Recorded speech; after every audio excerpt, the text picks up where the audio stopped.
I will have the atomic shop stuff running as we speak. I'm 41 going on 81, Lawrence. Do We're not sound- even begin we to are, talk to me, we're okay? sound. I know, we're can sound open this asleep tomb at up, 9. no sweat. What you got to? Actually, Oh, Fallout man. 76 is the only thing that keeps me up at night. Todd too. Oh man, I'm so glad I finished that scoreboard. I was so burnt out from that game right now. I haven't finished mine. I find taking a break. I was able to play for the first time in a month with everybody tonight, and I really enjoyed it. Sometimes you need to Yeah. take a healthy break, play something else. Come I back so agree you can with you. appreciate it. Isn't the Yeah, next? Oh, go ahead. Yeah, I haven't been playing a whole lot of 76 recently, and then last night I'm playing, I'm streaming, and I'm like, alright, I'm having fun, I'm actually enjoying it again, and then my computer crashed twice during my stream, so I finally just kind of gave up. No. Dang. So if I suddenly disappear, I apologize. I will be back as quick as I can. Well, let's hope I don't disappear and throw something. I don't know. Oh man. I was gonna say we're not actually playing the game, so crashing is maybe not as common. Hey, I think you just have to mention it for it to happen. yeah, or It's a kill I can switch. open this tomb up, no sweat. where my What you got, computer tomb? is sponsored by Bethesda.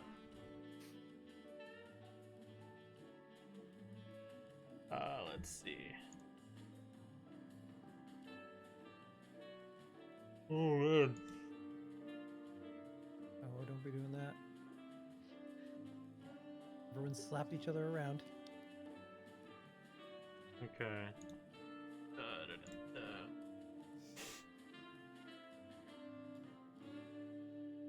Had my workout with my trainer at 6:30 this morning. I'm so tired. Woo. What's working out?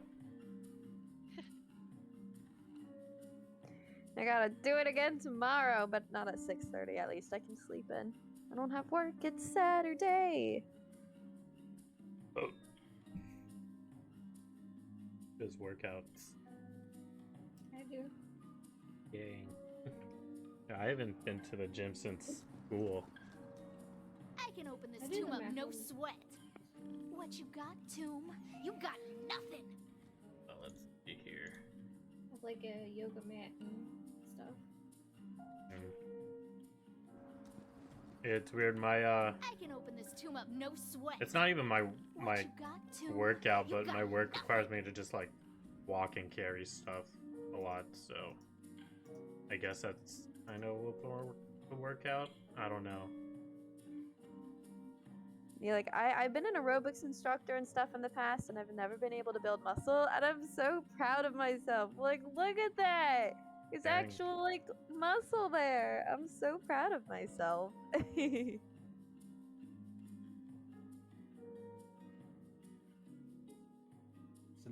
Since I had to stop going to the gym because of COVID, I bought an exercise bike and I've done 20 miles a day on that bike every Oh, day wow. since March of 2020. Dang. I get really upset when the batteries run out in the little odometer and I have to start all over again because I was up to like 5,000 miles at one. Hmm.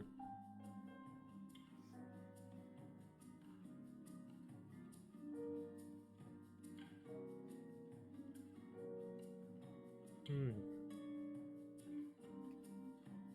I can tell this one's gonna be a super chill conversation.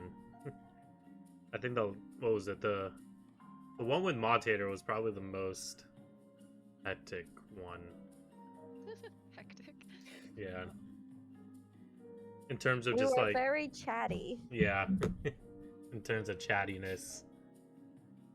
Chattiness is good. But also chill ones are also really good. Like you put several people in a chat together who just and it's just it don't stop. Yeah. And then you have the opposite end when everyone's quiet and it just doesn't start. That's And they all also just just as stare. yeah. Yep. I just don't want to be rude, I don't like talking over other people. So I Mhm. want other people to finish their thoughts, and then I will be more than happy to continue that thought. Put your hand up, Lawrence. Yeah. I'm the same. I'm more of a listener. Yeah. Me too. I'm more of Um, a open my mouth as soon as I think of saying something kind of person. yeah. I guess speaking of that, um, it's gonna be popcorn style, so just whatever. I should have made some. Yeah. That makes for great audio. I wouldn't mind some popcorn, but I just ate, so I want some like good movie theater popcorn. I put yeast on mine. Really? Bragg's nutritional yeast. I know one It of adds my. a really Oh, interesting taste to it. But you add that with dill and onion powder. It's surprisingly yummy popcorn. That sounds really good. dill is not something I would have thought of on popcorn. There's a local place in Maine that we first started getting it from called Little Lads. Mhm. Became addicted to it. They did all kinds of different like gourmet popcorns. Yeah. They also did one with a garlic oil. That, oh my god, that was so good.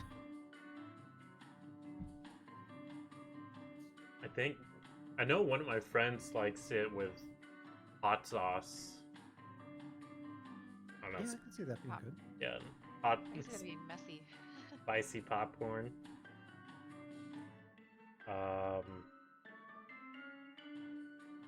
You thought you missed a stream? Oh my goodness. No, I didn't even stream today. Yeah, I took the whole day off because I also had work this morning, so I was like, I'm just gonna take the day off. And then cheddar popcorn is really good too. Yeah. Cheddar is good. Yeah. Actually, you can get the mix of a cheddar and caramel popcorn, Mhm. and surprisingly, the two of them together is just really good. Really good. It's like a chocolate orange. Yeah. Yeah, I've had chocolate popcorn. I know I tried peanut butter popcorn, which was interesting, but it was like I I think I the don't. Sounds pug good, did no. not approve of that. The dog's like, oh no. I was No. like, I feel yeah, like a Reese's flavored kind of popcorn could be pretty good. or I tried. Nutella flavored. I mean, you do a chocolate drizzle on popcorn. Like around the holidays, you should usually buy those stocking stuffers where you can decorate the popcorn with the Hmm. nice chocolate drizzle. That'd probably be good. Chocolate and peanut butter. Yeah.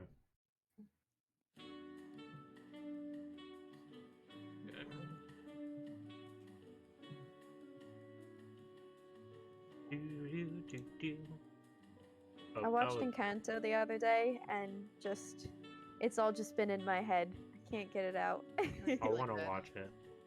I haven't seen it yet, but I know every song almost. I don't Is have that weird? Disney Plus. I don't have it, and I've never seen it, but it's like it's everywhere. So it's like, how do I have these songs in my head and I haven't seen the movie?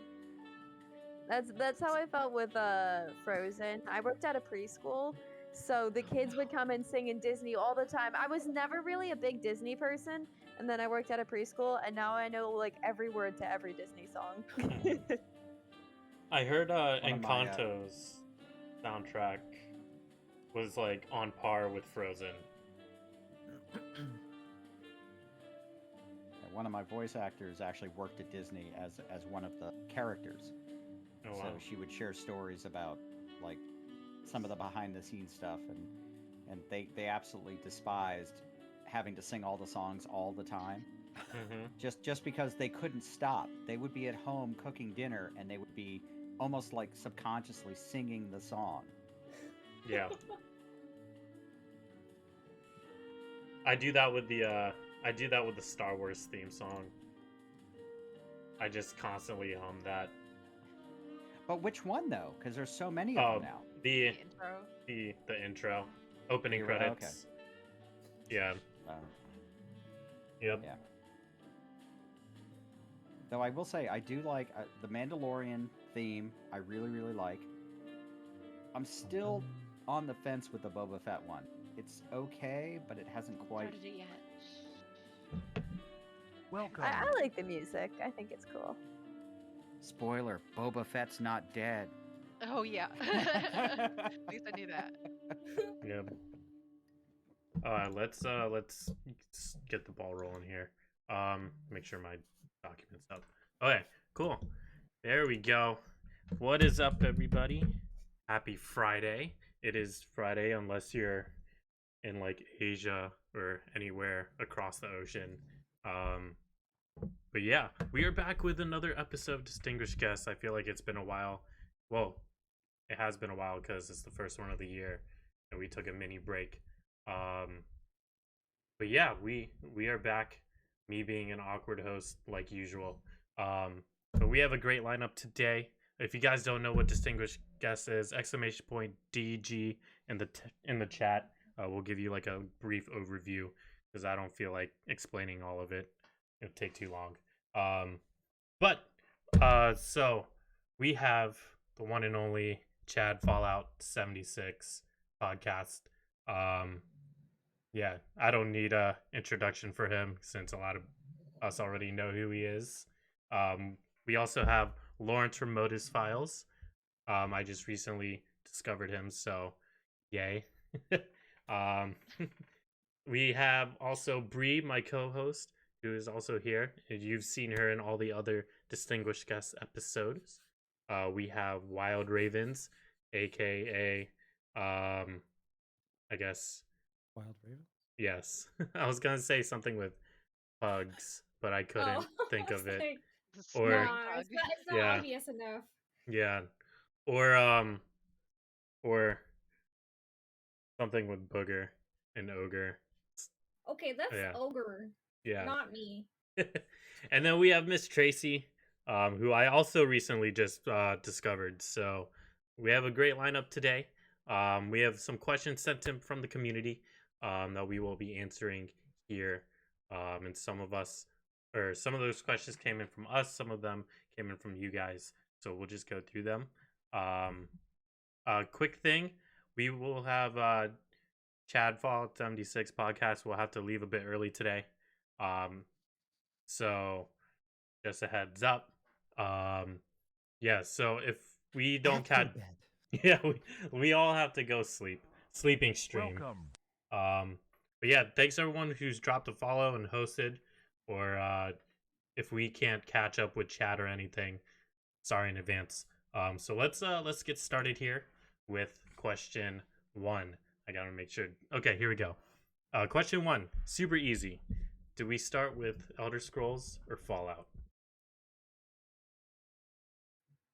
I'll take it since it was my question. I started with Morrowind and Oblivion, and then I started Fallout. So basically, I'm like, this is Elder Scrolls with guns, and I like both. I love them both. Good series. Yeah, I started with Fallout 3. That was my first introduction to Fallout. And then from that went to 76 and 4. And around the same time that I started playing 4, I also got Skyrim. So I was bouncing back and forth between these two games at the same time before I got into 76. But yeah, Skyrim was my first introduction. I fell in love with that game. I played a lot of it and never completed like anything more than a third of it. There's just so much to do. So I'm like, ooh, shiny object. those great side quests. Yeah, I started with Fallout 4. My kids got it for me for Christmas, and then they saw that I liked it, so they actually had me start playing them backwards. So I did 4, then 3, then New Vegas, and they tried to find Fallout 1 and 2. We weren't able to get our hands on it, and then 76. And I am the virgin here. I have actually never played Elder Scrolls at all, ever. Try it. Ooh. I like Oh. guns. I like guns though. I don't think I could There's actually. magic. They have mods for that. There's there's a bow. There's magic. there's gun mods. I'm sure there's gun There's mods. shouts. I am forever a Tesla user, and that still includes Skyrim. There you go. Okay, I think you guys have convinced me. So You can Fusro yeet someone right off a cliff. It's a lot of fun. Yep. Yeah. Fusro yeet. Love it.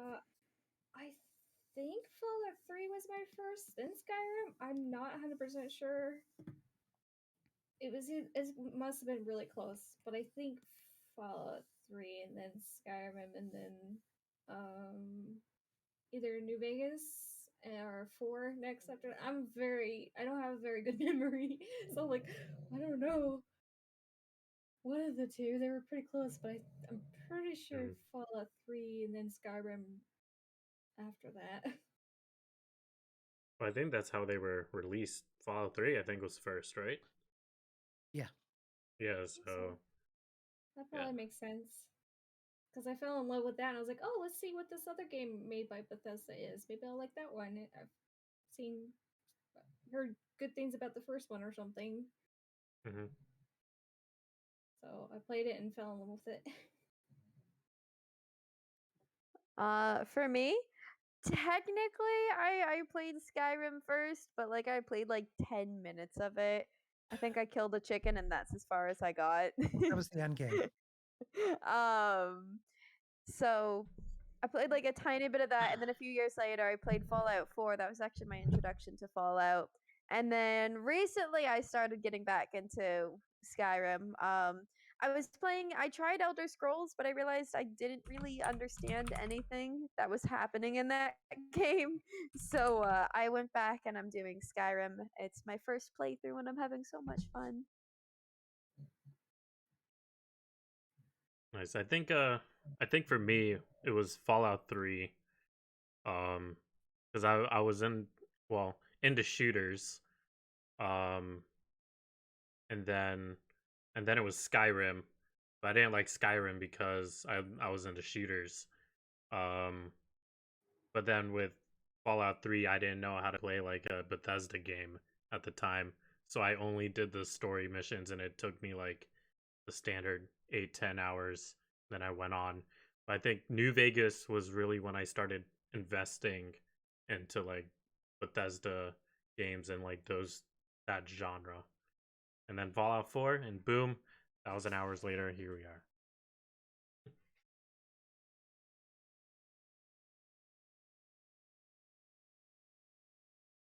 Good times.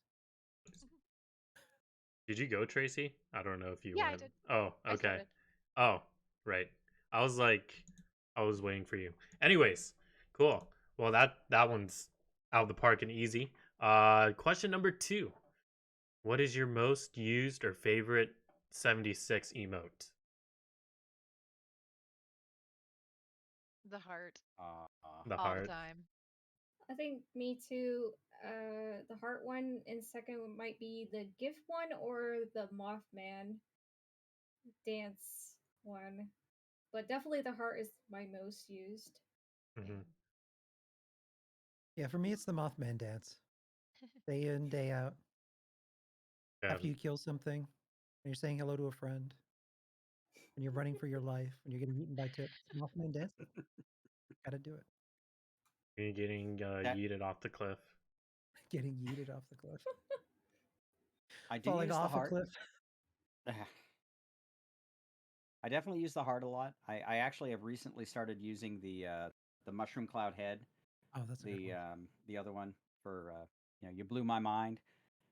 Uh, use that quite a bit, and then just the thumbs up one that actually comes in very very handy.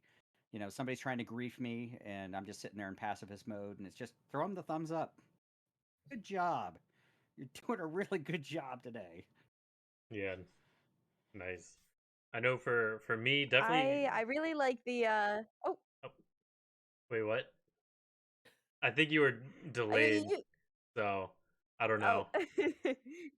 You can go ahead. I'll go Oh, after. okay. Um, for me, it was definitely the hearts, like Ravens and Tracy. I do like the mushroom cloud, blew my mind emote as well, and then I use the communist salute hello thing, a lot too. So The one I don't see very much anymore is the Raider salute. Like everybody used that for the longest time, and I Yeah. haven't seen anybody use that in a while. Oh yeah, that was popular when it came out for a while, and then just no one started using it anymore. You know what I think it is? I think the emote wheel has gotten so big, and if particularly if you bounce back and forth through PTS, like I have to remember to turn all that stuff back on. For Yeah. me, I really like to use the camp emote. They look around. Yeah. Not bad.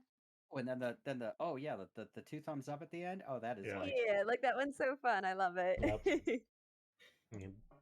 Yeah, I don't think I think I have that one. I don't know if I have that one. I don't know if it was Atomic Shop, if you had to get it in Atomic Shop or I think it was not. free in the I can't Atomic Shop. remember. Oh, I I have think. no idea. I think I have it, but I don't remember. I have to check when I play it again in March, whenever the next content drop is. Um, but yeah, I guess we can go on to the next question here. Knocking these out really quick. Uh, if you had your own Fallout radio station, what would be on it? I I have been I want Wolfman Jack. I need a Wolfman Jack version of Fallout Radio with just an absolute like not Raider radio, but just like a crazy guy playing crazy music. Like that would be awesome. And all I picture in my head is just Wolfman Jack. And I don't even anybody here knows who that is, but that is the that would be to me the ultimate Fallout radio station.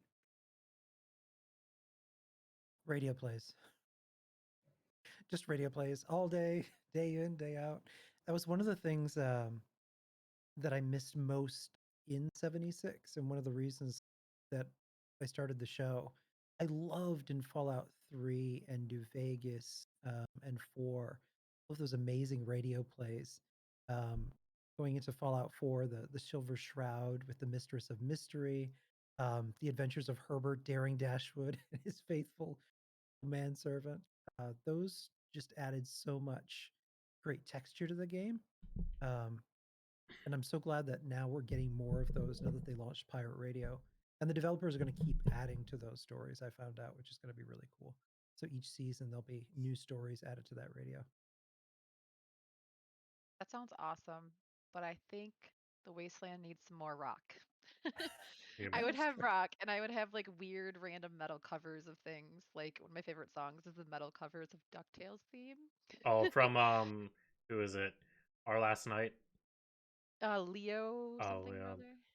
there's the I ones can't I think of know the is song's name. Our Last Night and Jonathan Young. They both do metal covers of that. Well, no, I gotta look those up. Yeah. Jonathan Um. Young is great. Yeah. And speaking of covers, mine would have Fenwa on it. Yeah. Or part of it would be on with Fenwa. I did have a mod in Fallout 4 where all I had like a metal radio song, metal radio station, and all the combat music turned to Doom. So I don't know if that's copyright or not, so I took it off.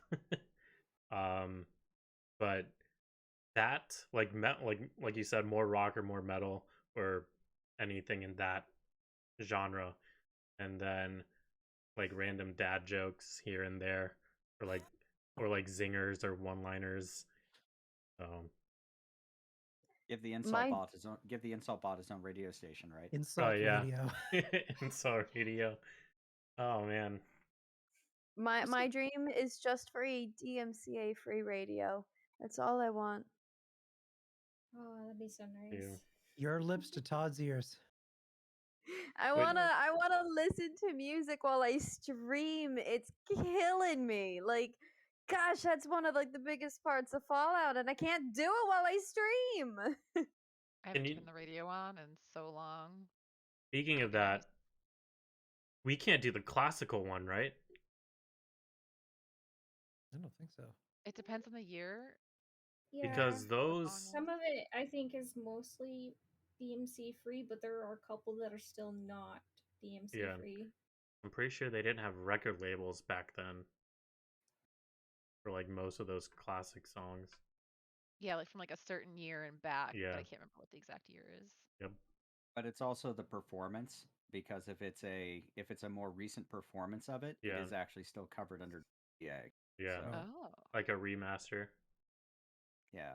Yeah. The orchestras get really touchy about stuff like We They got a do, yeah. remastered question later down the line for today. But that'll be later. But our next, we all answered, right? I'm pretty sure Mhm. we all answered. Cool. Our next question is, what is your favorite and least favorite quest in 76? Excluding Radiant quests and like dailies and events. I actually didn't answer. Oh, you didn't? I thought you did. Oh yeah, let's No. go back. Backtrack. Let's quick load. Mine's combination of Finwa and DMC free, because Finwa could do anything. So Oh yeah. that's a lot of open. Even like probably stories would be nice. Or Dog podcasts. agrees. That's Yep, right. my dog agrees. Yep. We can have Modus files on there. Well, that'd be fun. Yep. Okay. All right, cool. Now we got everyone for that question. Yes, now you got it. Okay. So back to the next question. What is your favorite and least favorite 76 quest? Nobody wants to go first, huh? I really like the Nuka Shine stuff with Biv. That was a lot of fun. And for some reason, I hated the Brotherhood of Steel second half. Like I got so frustrated doing that because I didn't want to choose what I had. Felt like I had to choose, and it just one of those quests where when you finish it, you're not satisfied. So I didn't really care for that one. That was the one quest where I actually felt dirty at the end of it. Yeah. I had to go. I felt like I had to go take a shower. So, sorry, Ken. I didn't mean to interrupt. No. I really loved the Lying Low quest line. Everything with Calvin Van Lowe and the cryptids and chasing down the sheep squatch. I remember distinctly when that dropped. Um, there was so much hype built around finding the sheep squatch, and we were all looking and doing the quest and trying to figure it out, and the actual sheep squatch never showed up. And they smartly loaded it in after. And I remember the day people going wild on Twitter when the very first one finally spawned in the game. It was like, oh my God, it's real. It was such a great, the way that they executed that quest was brilliantly done with little teases and not giving it to us all at once. And people were really looking for it. My least favorite, yes, I'm just not a fan of the Brotherhood. I think I'm Brotherhooded out. I would have loved to have seen some more going on with maybe the Raiders or states. There's a few missing people, the Free States. Mm-hmm. Even the Mistress of Mystery quest was real opportunity there to do something more because it was so distinctly different thing we've done before. But yeah, I'm just not a fan of the Brotherhood. Yeah. The Mistress of Mystery is probably my favorite one because it's so distinctly different from all the other like quests, or at least quest chains. Um, like, and it actually had like a backstory that like as for a side quest. Um, and it wasn't just like your simple side quest where you have to go fetch something. Sure, it had those, but it wasn't like solely that. Um, yeah, It and was it's heartbreaking too. yep, Like that whole, I like that last bit is so sad. It's just so damn sad. yeah. And my least favorite, the DMV quest. Oh God, Yeah. That was Well, too no, real. that way too relatable. yeah, that one, and the basic training where you have to go through the training exercises. Hardcore. Yeah, I. It's like I always dread those whenever it pops up, even though it's like you have to do that to get into the Brotherhood of Steel or Defiance thing, anyways. So it was just like, yeah, that DMV one sucked. So my favorite one was I think Mistress of Mysteries. I would have to say was definitely my favorite, only because it was such a complete and rich story that you learned as you went along, and that was something that we hadn't seen up to that point in 76. And I'm really upset because I have a third character that is now stuck on that quest because the holotapes won't load and it won't progress the mission. So I'm like really ticked off. Um, as far as the ones I like the least, I would say the just the Rose's quests actually, where she just sent you where they were all just fetch quests over and over. The only good part of that was hugging a Deathclaw. That was the only good part of that. The rest of it was just very annoying. Though I love Rose as a character, I couldn't get into those quests, and because they didn't really add anything to the lore. There was they if you look at those, they actually left more unanswered questions, like what happened to the Gourmands. They like you learn that there's the Wendigo out there, but you don't ever find out what happened to them. They disappeared. Okay. Um, though in those, I will say the story of the Blackwater Bandits. If you haven't actually read the Terminal in the Blackwater Mine, that is a horribly tragic story, and I loved it, but I hated it after I read the Terminal. It was very heartbreaking. Speaking of that, Lauren, something that I just found out last week that I never knew before. Buddhist temple, um, the people who actually lived there, the cultists that were still living there post-war, who had been protected by the raiders, just vanished, and it hasn't been explained at all what happened to them. They weren't eaten by the gourmands, and Meg had no idea where they went. They just disappeared, which is kind of a weird mystery, and it's a very specific one. I didn't I'm know a- that until I'm I saw answering that. that I'm answering that question in the podcast. Oh, cool. That is actually a story point that's coming up down the road. That's awesome. I know exactly what you're talking about, and I Yeah, was I like, thought it was like I'm 4. I'm I'm like, where the answering hell that did they question. go? Damn it, Bethesda won't. I will. Who's next? Did we get everybody? I I'm trying to think.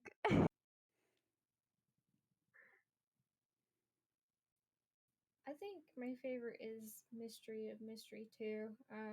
And yeah, I think I have a little hatred to the DMB just because I've crashed a couple times and had to start the whole entire thing over, not just Oh, the yeah. point where it left off. Like legitly had to go like redo it over again, and like after having to do that quite a few times, I'm like, I hate this quest so much. Um, but I also, yeah, I was disappointed in the Brotherhood of Steel. It felt weird, like felt, um, yeah, dirty. But yeah, if I had to pick one, probably DMV. That thing hated me. For me, I don't know. I'm honestly horrible at remembering what the quest lines were. I remember characters, I remember things, I remember what the places look like, but I'm terrible at remembering the exact quests. Um, I know I enjoyed working with the little raider group, not like the main crater raiders, but you know, like the little group of crater raiders Oh, with Pierce and them. the what were they called? They had the mask, right? That we could get that created all the controversy. Um, Or not but the bad guy raiders. Uh, oh! You they're mean they're they're the War Room Raiders? yeah, The they're still the Crater Raiders, but like they're their own little group and they're like little building there. Yeah. I thought they were really cool, and I'm a little disappointed that we're not getting more with them. I feel like they made this cute little group and they gave them all these personalities and stuff, and then they were like, okay, that's it, and I'm like, that's it. So I would love to see more of them. As far as things I don't like,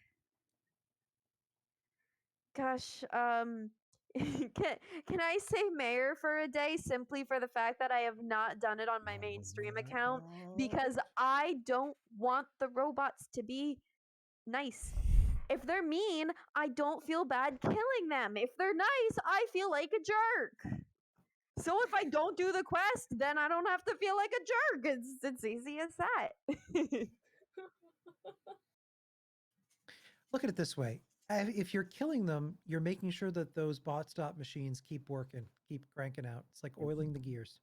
Yeah, right. Got to keep it going. Keep production happening. And then you can keep farming the atom challenges. Yeah. Yeah. I started doing that in Robco now since that's its own area. Pretty quick. Yep.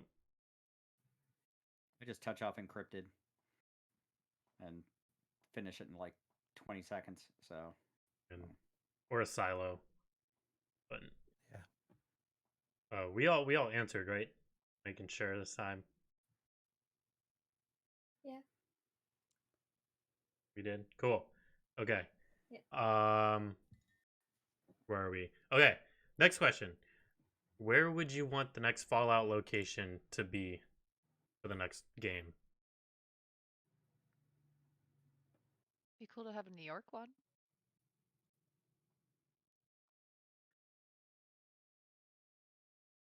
I think everybody wants New York because I know they teased it, and I think it would be awesome. I'd They actually wrote love it. to see Chicago. I'd love to see Chicago because I think you could get the feel of New York, but it would be a different location. And there's some lore around Chicago that not too many people know about. It's actually a location where you have, okay, I know we hate them. Well, I mean, okay, I hate them. Brotherhood of Steel is there. The Enclave is actually there. And I think that you could actually, and the lore is actually that they were working together. So I think you could actually get an interesting dynamic, especially if you go into the future. You have the NCR coming from the west, the Brotherhood coming from the east, because quite frankly, I don't care what the canonical ending of Fallout 4 was. The Brotherhood controls the East Coast. I mean, come on. And to have them meet in the middle and have to have a three-way conflict to determine the future of the country. I mean, I think that makes sense. My second choice is New Orleans because it is so different, and you could do some really cool stuff in like a southern city. And at the end of the day, we just need some variety because I can't see them making another game like Fallout 4. They need to do something different. So that's my answer. Yeah, both of those were mine. I think New York would be fantastic, and they almost did New York.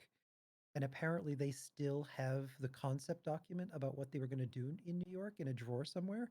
And Todd has said that they do have a one-page sheet written up about what Fallout 5 is, so maybe they'll do New York. I think maybe I think I know part of the challenge is a technology one. Downtown Boston, they had a lot of trouble with as Mm-hmm. far as frame rates went. So the technology just work then. So maybe they'll do New York when, technology has caught up a little bit. Orleans, I agree with you. I think would be amazing because you'd get such a variety in terms of going out into the swamp and dealing with, the Cajun culture. You could get into some voodoo stuff. Like there's so much different that culture, that area is so culturally diverse. You could do a lot of cool stuff there. Yeah. Someone in the chat said China, um, going international waters, um, which is a nice. I mean, I wouldn't mind seeing something international like China. I would have actually said Russia, Moscow, because you already have the Metro series, so you can do crossovers with that. Um, and like, or even like Japan, have like a few. Well, yeah, any, That would be different. yeah, something that we're not like used to seeing, not like a U.S. territory thing. I think that would be different, and then it caters also to a semi new audience with overseas people as well. Um, so Fallout yeah, 76 is huge, huge in Chinese and Japanese communities right now. Particularly because I think Shelter really exploded over there in a big way. It's really popular. So yeah, I agree. I think that would be an interesting new audience to bring in.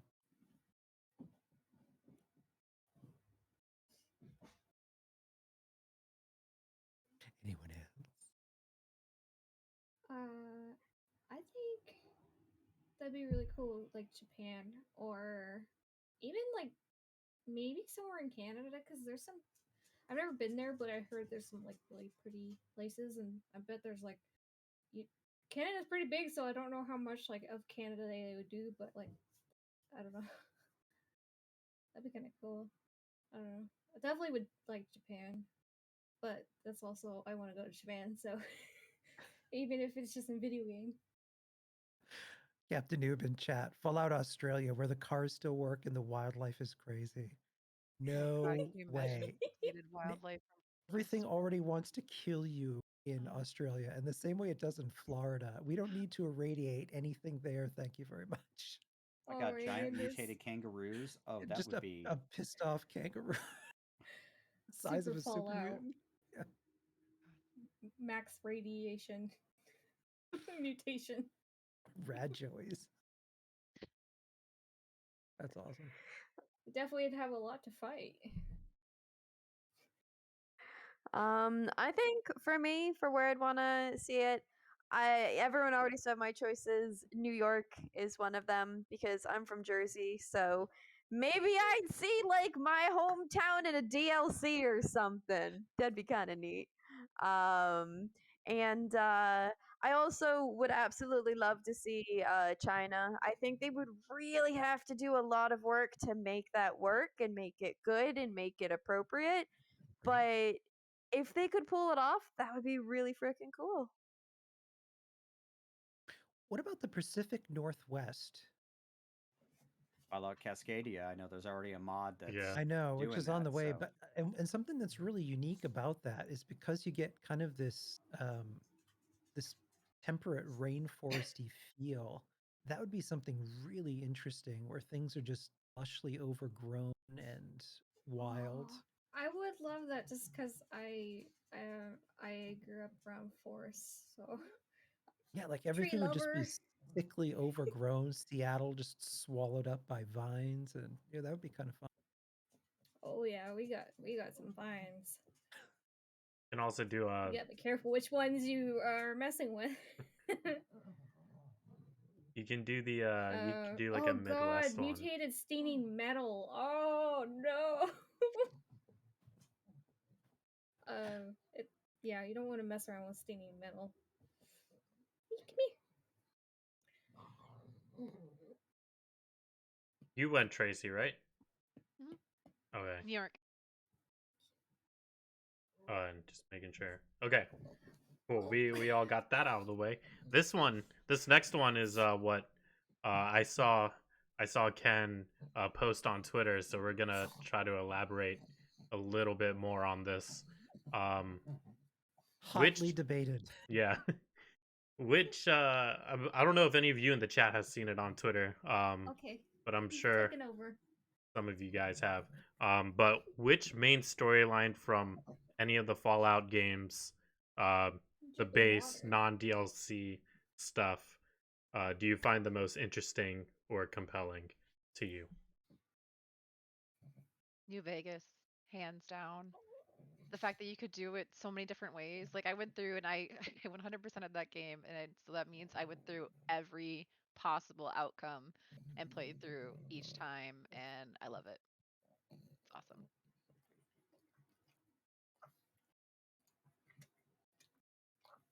Lawrence, I'm curious to know what your answer is. So I mean, I think objectively, she's absolutely right that New Vegas actually offered the most in the way of choice and allowed the player to really craft the ending that they wanted and repeatability because you could go many different ways.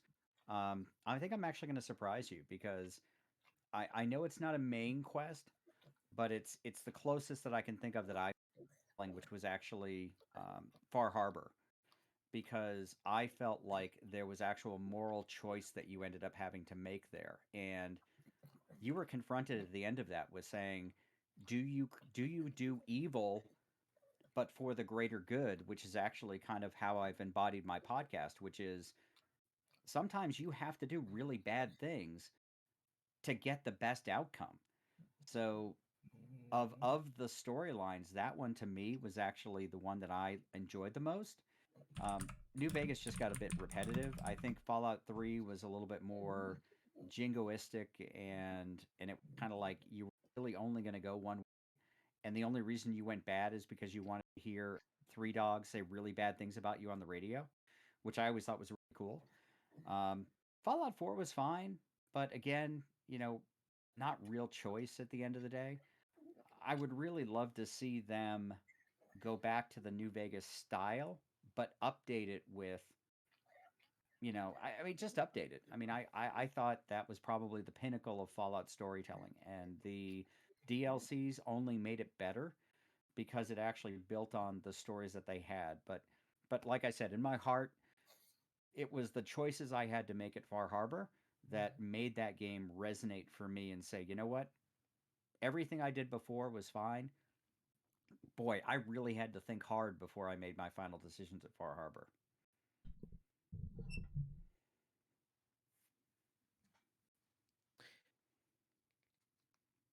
See, Did you I've see yourself or something? it's adorable. I've struggled with this Sorry. question a lot because Fallout 4, I think for me was what really made that game work was the side quests and the DLC really expanding on it. The main quest of Fallout 4 I didn't find compelling. I I think because I fell in love with Fallout because of 3, growing up in the vault, um, everything with the enclave and the choice to either correct DC area and kill off everything mutated or not was really interesting. It had some really well written characters, uh, even though I know it was fairly small in terms of games now. I think though, and I haven't played them, but from a story standpoint, I think Fallout 1 has a really interesting story to tell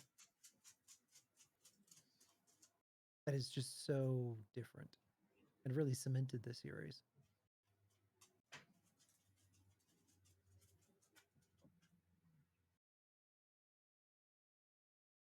I was one of the people who voted for Fallout 4.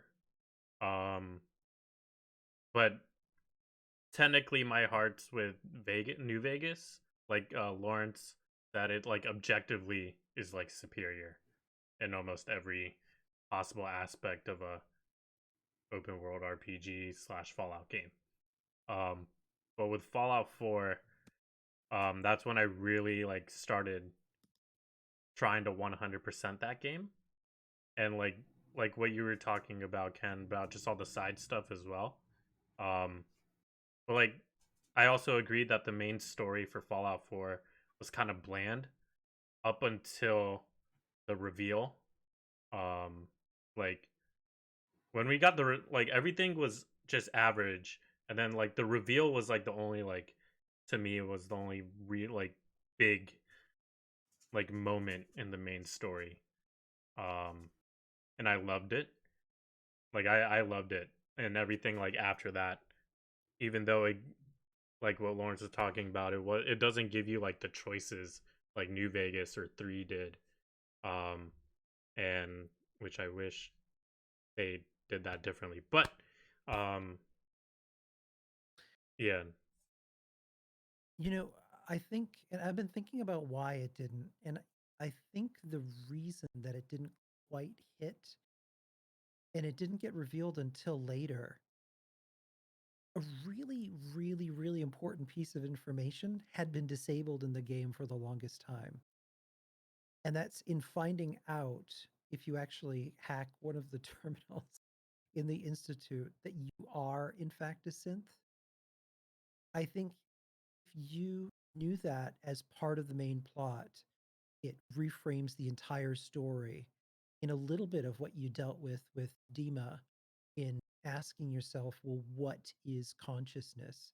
That asks some really big questions because everything that you do, memories, all of that, you assume that you're a human being. And imagine in the story, and if we didn't know this, playing the game through and finding out, okay, you're actually not a human being.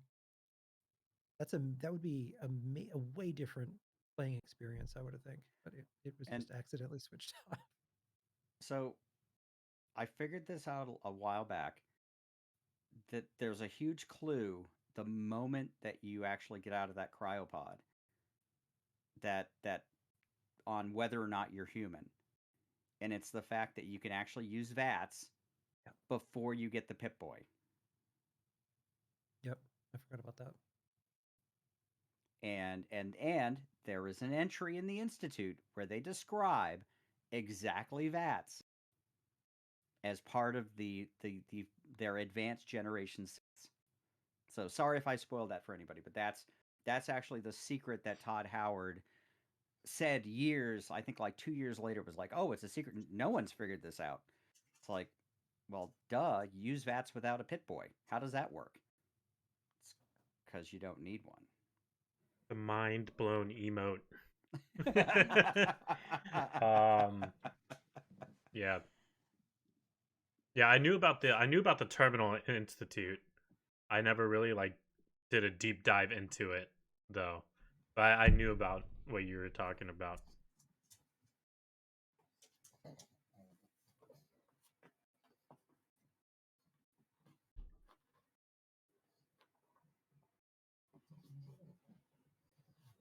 Dogs are taking over. Okay, come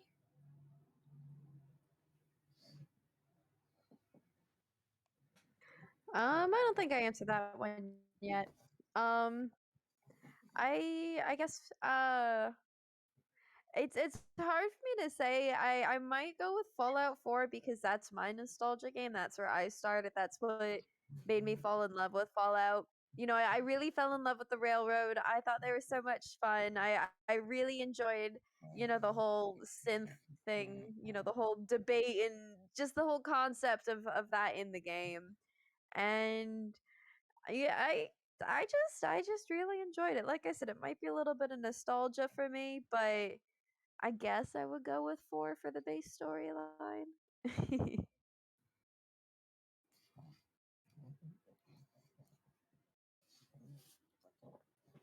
Did The cool everybody thing answer? is that there's really no wrong answer there because it's our enjoyment of those storylines that Yeah, ultimately Yeah. on how they impact us. I mean, I think just objectively, Fallout New Vegas was the most complicated, but I can see lots of people loving 4, 2, 3. I can see people loving all of them only because they speak to a part of us that some of us really want to experience. I mean, I don't know. I won't go into. I'll go into a very brief side story. So one of the reasons that the Fallout 4 story does resonate with me in a way is that my wife never knew who her father was. She grew up with her mom and was told that her father had died back in the 90s. Serendipity, she got a DNA test just to learn her lineage. Never knew the technology did this. She just found her father. He's alive. She has sisters. She has a whole family that she never knew about. And so that was kind of a story that to me kind of brought back to say, hey, you know what? I'm out there searching for my family. I'm out there searching for my son. I want to rebuild what I have. And I can point to a real life example of somebody who is a part of my life that did exactly that, went through this journey. And so, for me, it's about the telling of a complex story. And that story can be long, it can be short, it can be wide, but it's about somebody experiencing it and getting something out of it. And of all of these games, even 76, we have gotten something out of them. So I think that we can all point to it and say, this is definitely an answer where there are no wrong, or this is a question where there are no wrong answers. So, sorry. Sorry, No. I'll just leave that there. So. and then you got the No, people who like to argue. And you got the people who like to argue. Ah, you're wrong, right? Every answer's a wrong answer. Did you go Ravens? I don't know if you went earlier. No, I was being climbed by puggies. Uh Um, I don't know if I could pick one because I like them all for different reasons, but I also haven't fully finished all of them because I get distracted by all the side quests. So I'm like, oh, I don't know if I can legitimately pick one because I haven't actually like finished all of them.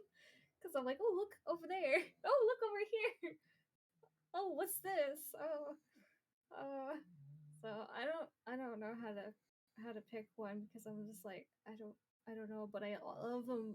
I love them all for different reasons. So it's like I don't know. I don't know. That's not really an answer, but it's like sorry. No, you're good. I mean, Lawrence was literally just talking about that. Like everyone likes the different Fallout's for various reasons. So that's definitely not a wrong answer. Most people, and some people will be like, "Nope, that's a totally wrong answer."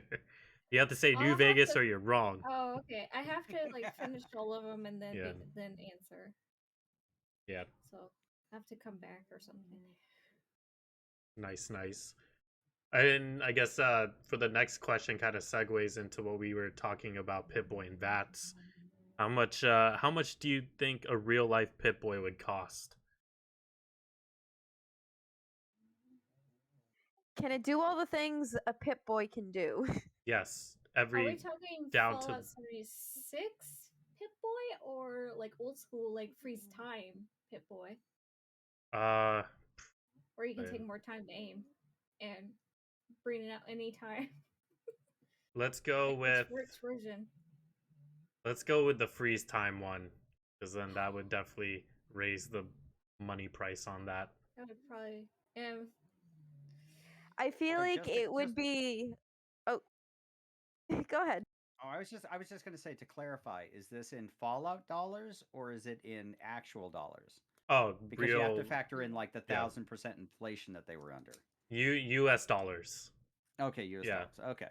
I'm real. gonna say if the Pip-Boy is supposed to do all the things that Pip-Boy can do, we're talking like Elon Musk money here. Yeah, I literally thought of him when you said $1 million.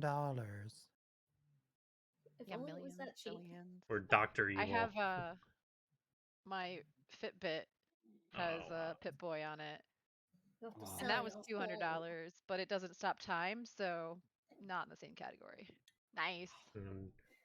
And I do know in Fallout 4, when you get the Pip-Boy for the first time, it gives you the specs of that Pip-Boy.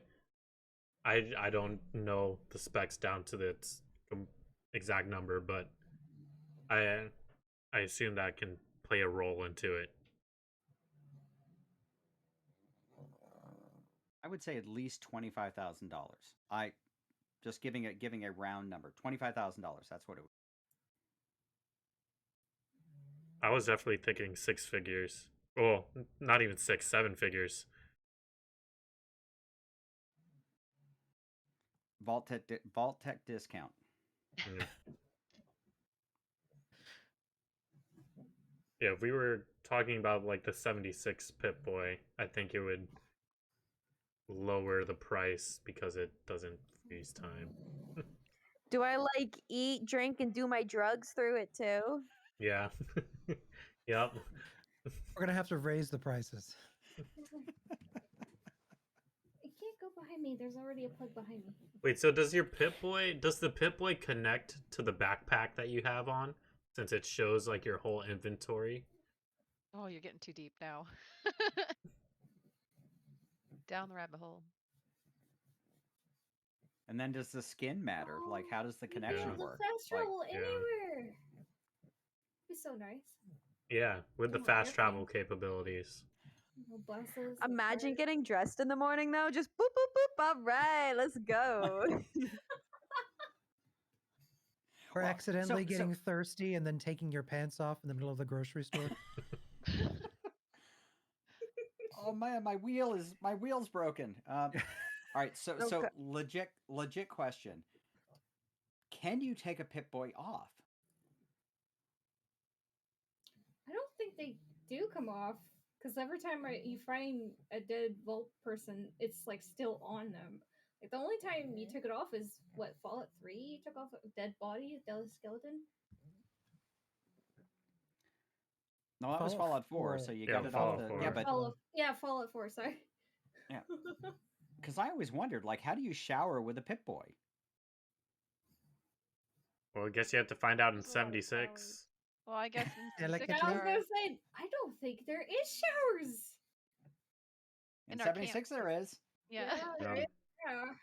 It's like Star Trek Voyager. You got sonic showers. Just the dirt just goes away. Except on underwear, it can't clean that. You have problems with that. Hey, I think Ella's right. It's probably waterproof. I'd Yeah, I'd you- hate sleeping with one though. I like to sleep like And you Yeah, got this, sleeping like, on metal, that would really be uncomfortable. clunky thing. Yeah. Oh, We God, did we all answered, right? Or no? so Yeah. many bad images in my head right now. Stop. I like the mod version of it, where you get the tiny one that's like a little keypad. Hmm. You can install as a mod. It's like a phone. It looks Yeah. like a phone. Yeah. It's more compact. Yay for Alright. Bethesda mods. Can do anything with those. Sniffing me. I think a Pip-Boy is the only way that you can actually like change your shirts and stuff, because when you think about it, imagine trying to actually change if the Pip-Boy can't come off. You put a long sleeve shirt on with that Pip-Boy on. Go ahead, try it. or a fitted shirt. Or anything tailored. Or actually a long sleeve dress, or a jumpsuit. How do you put a jumpsuit on? Or That's hazmat why Jumpsuits you are suit. just all gotta long boop, sleeve. boop, boop. That's the Yeah. only way. Yeah. Yep. Unless the clothes come out of the Pip-Boy. Like And nanites? like a yo-yo. Like It Flash. retracts. It like yeah. I imagine it's like the Flash with his ring, where it just boop pops out. Yeah. Or Iron Man in Infinity War. The Yeah. upgrade for attractive non-dad pants underwear would that never shipped before the war, unfortunately. So we're stuck with white fronts for all Dang. time. Alright, let's move on to the next question unless we all didn't answer. I think we're good. Alright. Cool. This one's a Skyrim / Fallout question. Would you rather have shouts in Fallout or VATS in Elder Scrolls? VATS. I want VATS in everything. Even when I'm not playing Fallout, I try to hit VATS in different games because I play a variety of games, and I feel like I'm always trying to use VATS, and I can't. It's going to be an That's what outlier for me. Super loves right I'm now. going to Arch. say I want shouts in Fallout. You want to do that Fusro Yeet thing you were saying? Yeah, you know what? Fusro Yi. I want to Moira Brown after in Megaton, after the 4th time that she's slowly tortured me to the point of death. I would just like to Fusro Yeet her right across the room repeatedly until my AP runs out. The whole time she's going, "Oh, look at this little buggers. Hot little potato." We have a question. How would VATS work in Elder Scrolls? It's the same way as doing a melee build in Fallout, basically. It kind of work. I think it would work the same way. Plus, there's bows and stabs. Everybody Yeah. forgets. There's Yep. ranged. And magic range. Oh, Captain Noob has Uh-huh.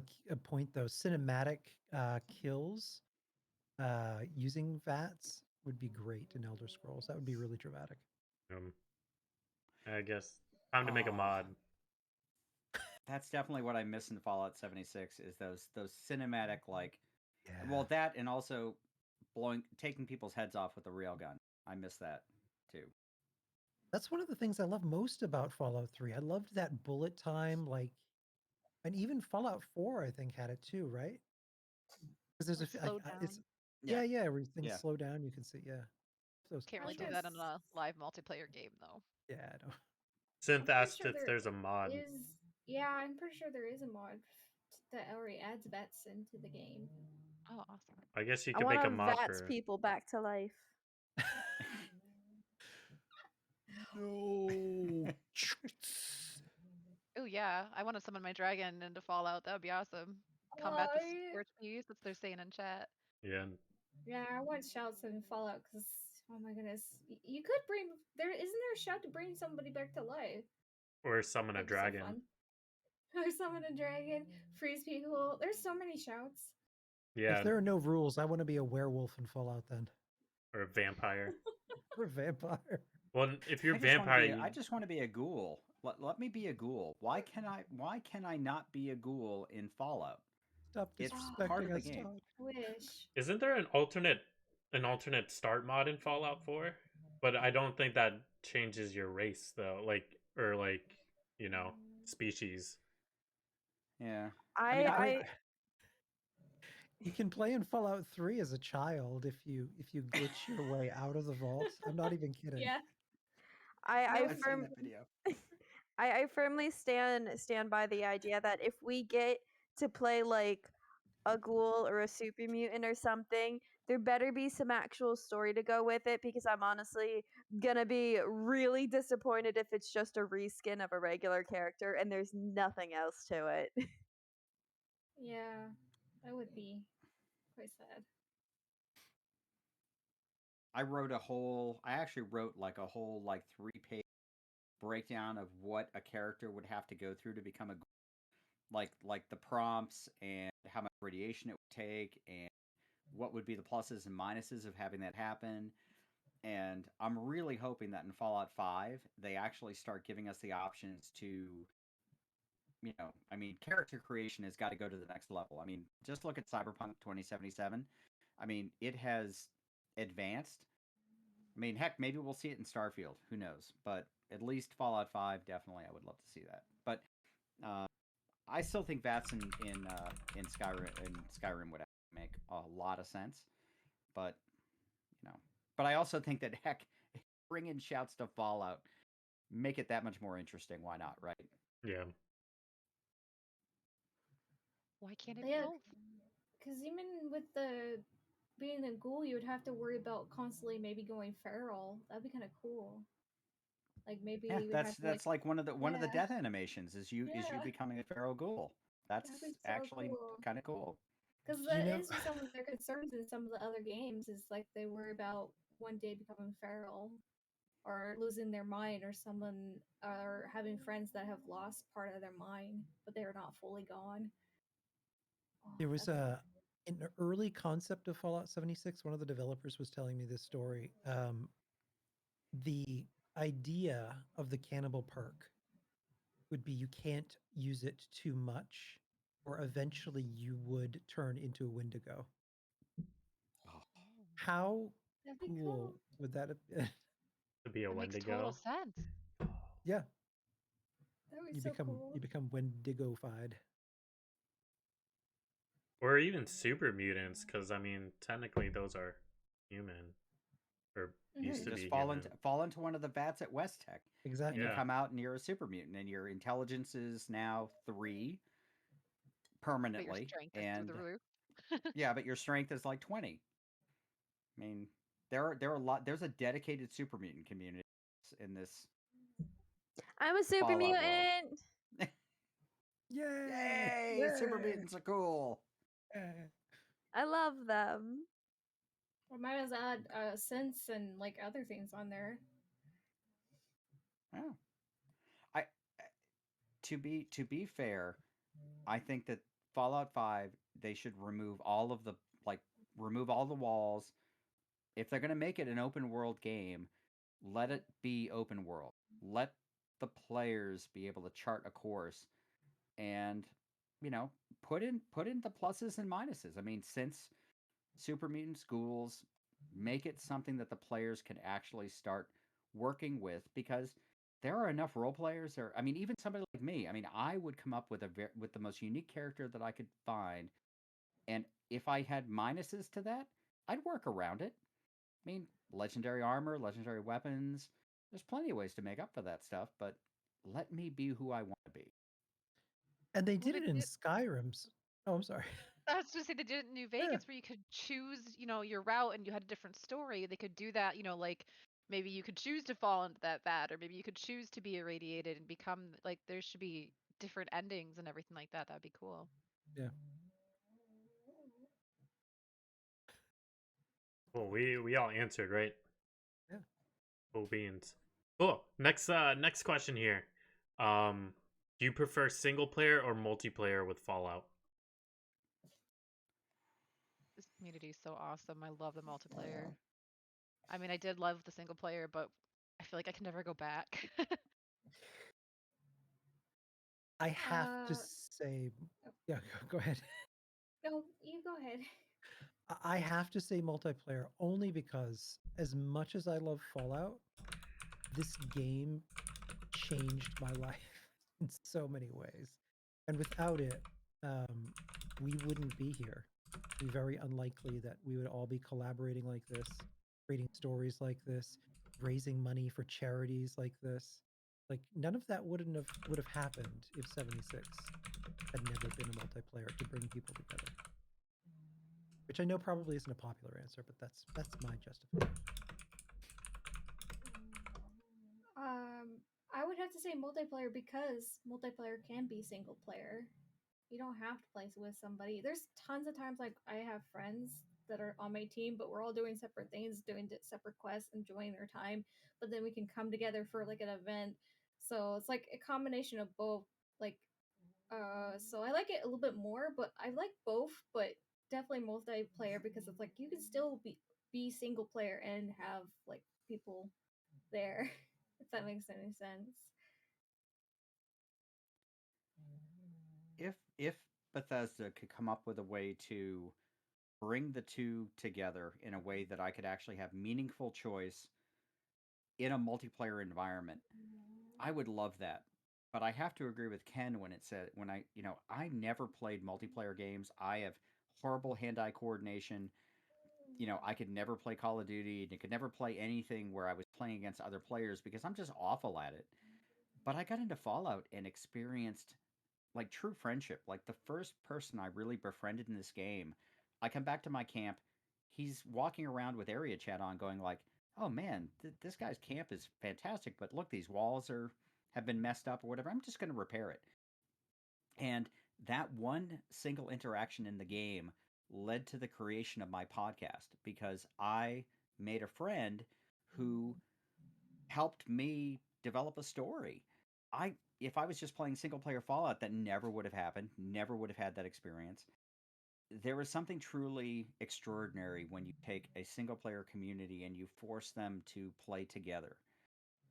We have creepers, yes, we do have people that are toxic in this community, but when you compare us to anyone else, the vast majority of us just want to play a game and have fun and enjoy ourselves.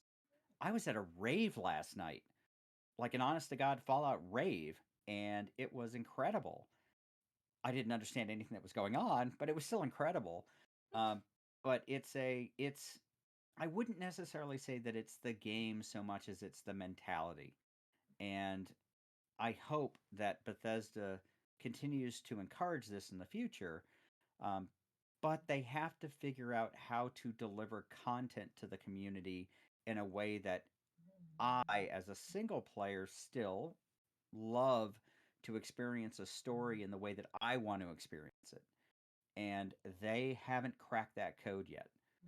I know we'll talk about this a little bit later, a couple of other questions, but the last part of this will be, I would not trade this community for anything in the because, as Ken said, my life today is so much different than it was before 76 because I have met people today that I will cherish for the rest of my life. And I've done things that I will cherish for the rest. And I couldn't have done it if I wasn't forced to interact with other people. There you go. Yeah, Here, because if here. left up if left up to my own devices, I never would have. I was really dubious about playing an online multiplayer game. Never played one before, and I had no interest.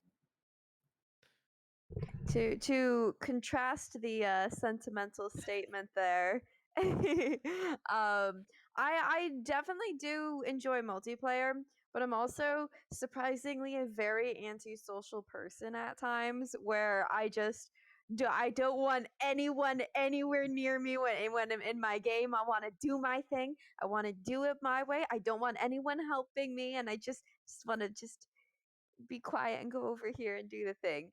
But I also, like I said, I love that it's multiplayer. I love that I've met so many people. I love that I've been able to see, in game people just helping each other, building each other up, which is something you obviously can't get with single player. And it's just nice to, have a game that, I've been able to play with my friends because like with Fallout, we've always said if this game could be multiplayer, that would be so freaking cool. You know, me and my partner always want to play together, but we were never able to. So suddenly we can play Fallout together, and that was like the coolest freaking thing. So I really do love both. I love having the option to do both. I do wish, though, like you said before, that the single player was a little more something to it, a little more to it than what we have in 76. But I would not give up multiplayer for that.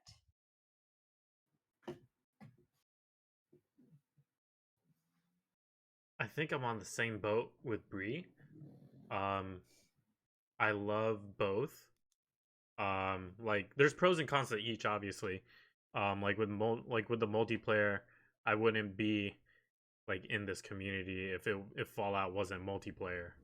Um, and like distinguished guests wouldn't even be a thing if it wasn't multiplayer. Um, and just like the amount of people that you meet, whether it's another content creator or someone from like the Chinese or Japanese community, it's just like it's it's always, how do I describe it? Interesting in a good way. Like I don't think, yes, I do agree. Like what Lawrence was saying, there are like grievers and like that side of. I mean, every community has that side, um, but I think it's way less way less than other communities I've been in and seen. Um, so definitely, like it's the tightness within the community is why I love like the multiplayer aspect. But I would prefer single player. Um, First thing that comes to mind is mods. Um, like can't you can't really do mods in multiplayer. You can, but without getting in like trouble or something. But at the same time, kind of the same reasons as Bree was talking about, like I want to do things on my own and learn on my own instead of having other people to rely on to do stuff for me. Um, or or even like dealing with said hacker or said like person that we will discuss an aspect of multiplayer 76 multiplayer mechanic down the line here. Um, so yeah, I would go out of my way for single player versus multiplayer, but I love both.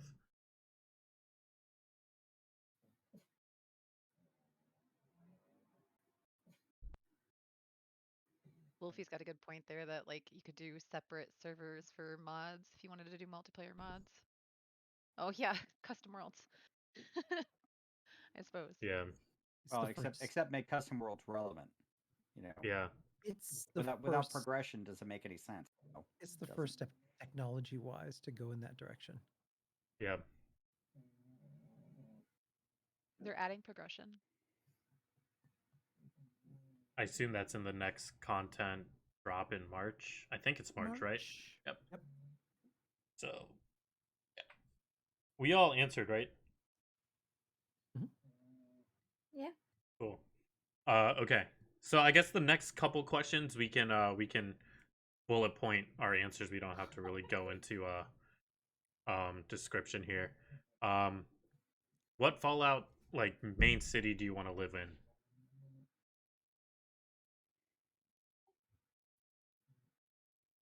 This also includes like any of the sanctuary versions.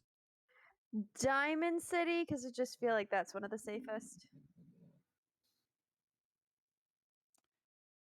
San Francisco, because I feel like I wouldn't be eaten by something the moment I stepped out my front.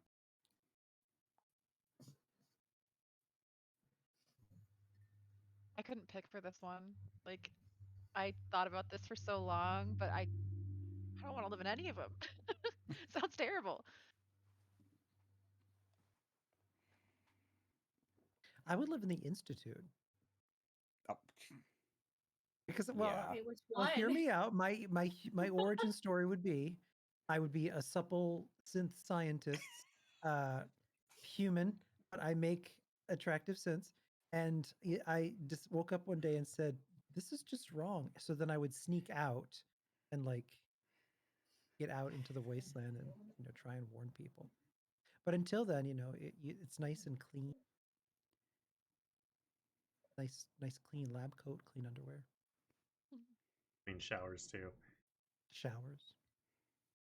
I would second Bree actually with Diamond City as well. Yeah.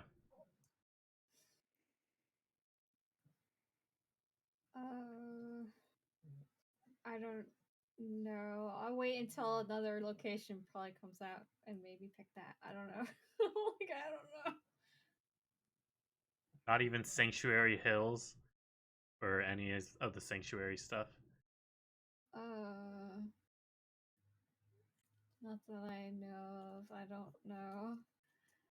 Because technically you lived in Sanctuary Hills in Fallout 4.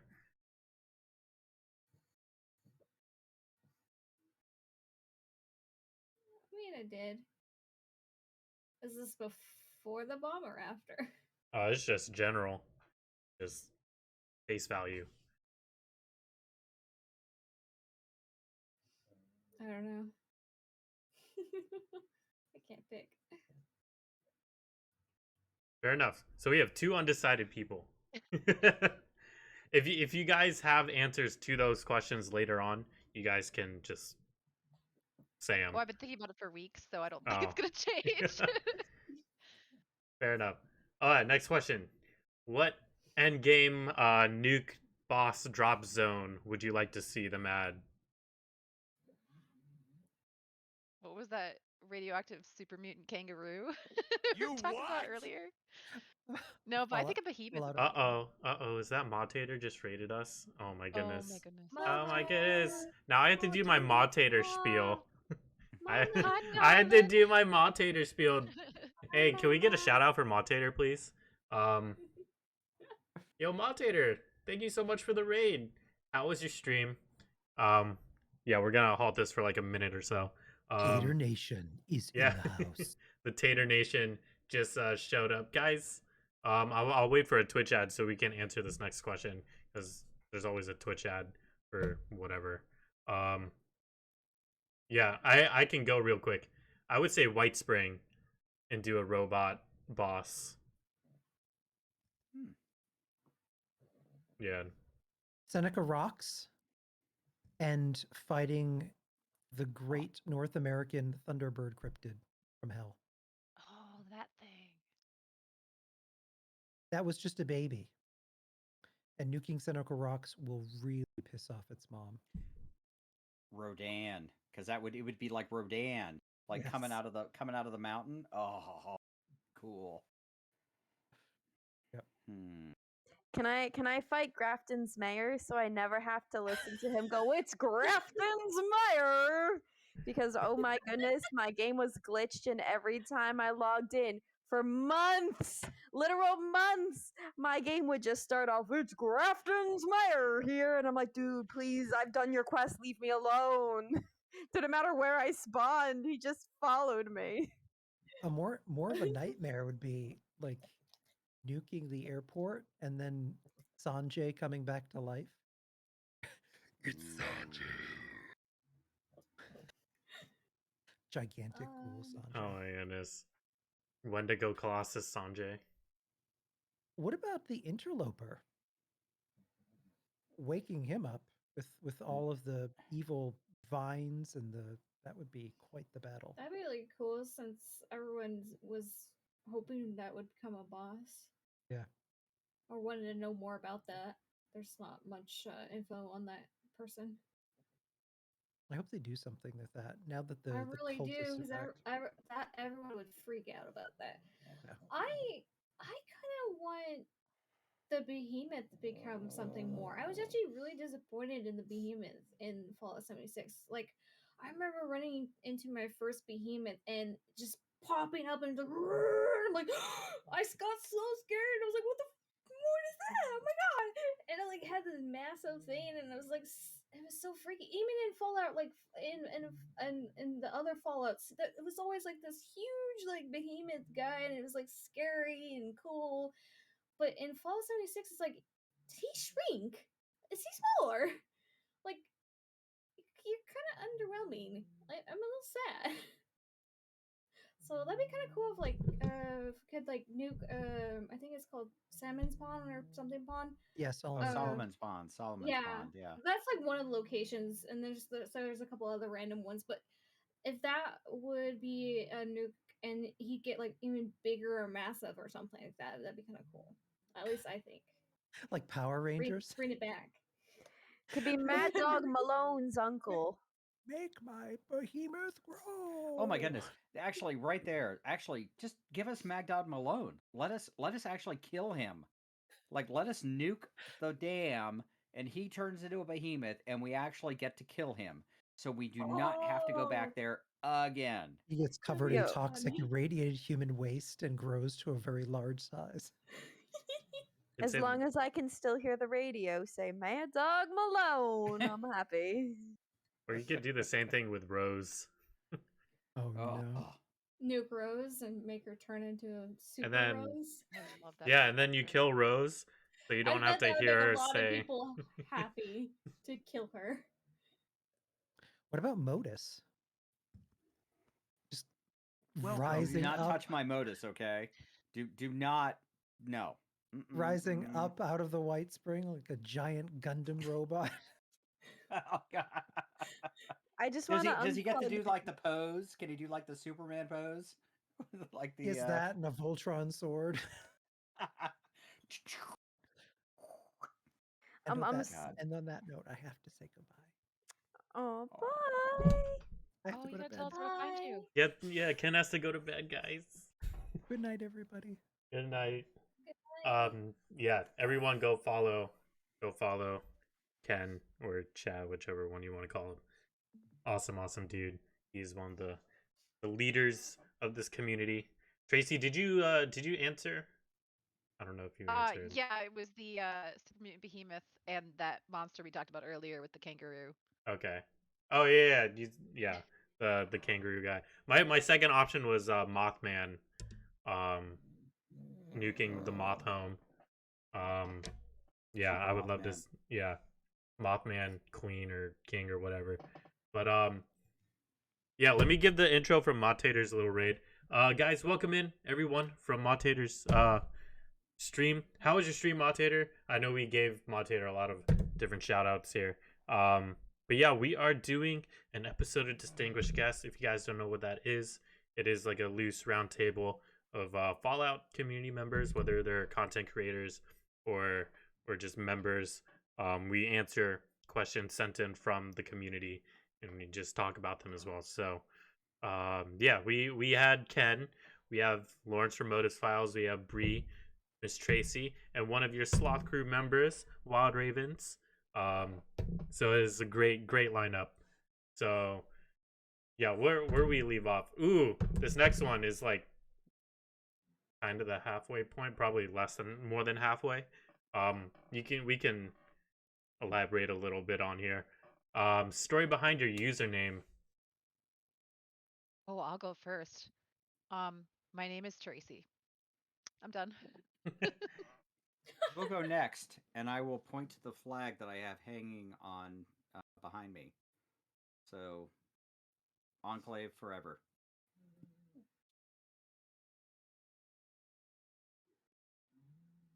I've told mine a few times to keep it short and sweet. My name's Bree. My name is not AOL, but everyone asks me how I got my name, so I'll give the short versions. I have an AOL account. My brother and I have AOL accounts. We were thinking of Xbox gamer tag, and it was his idea to think of it.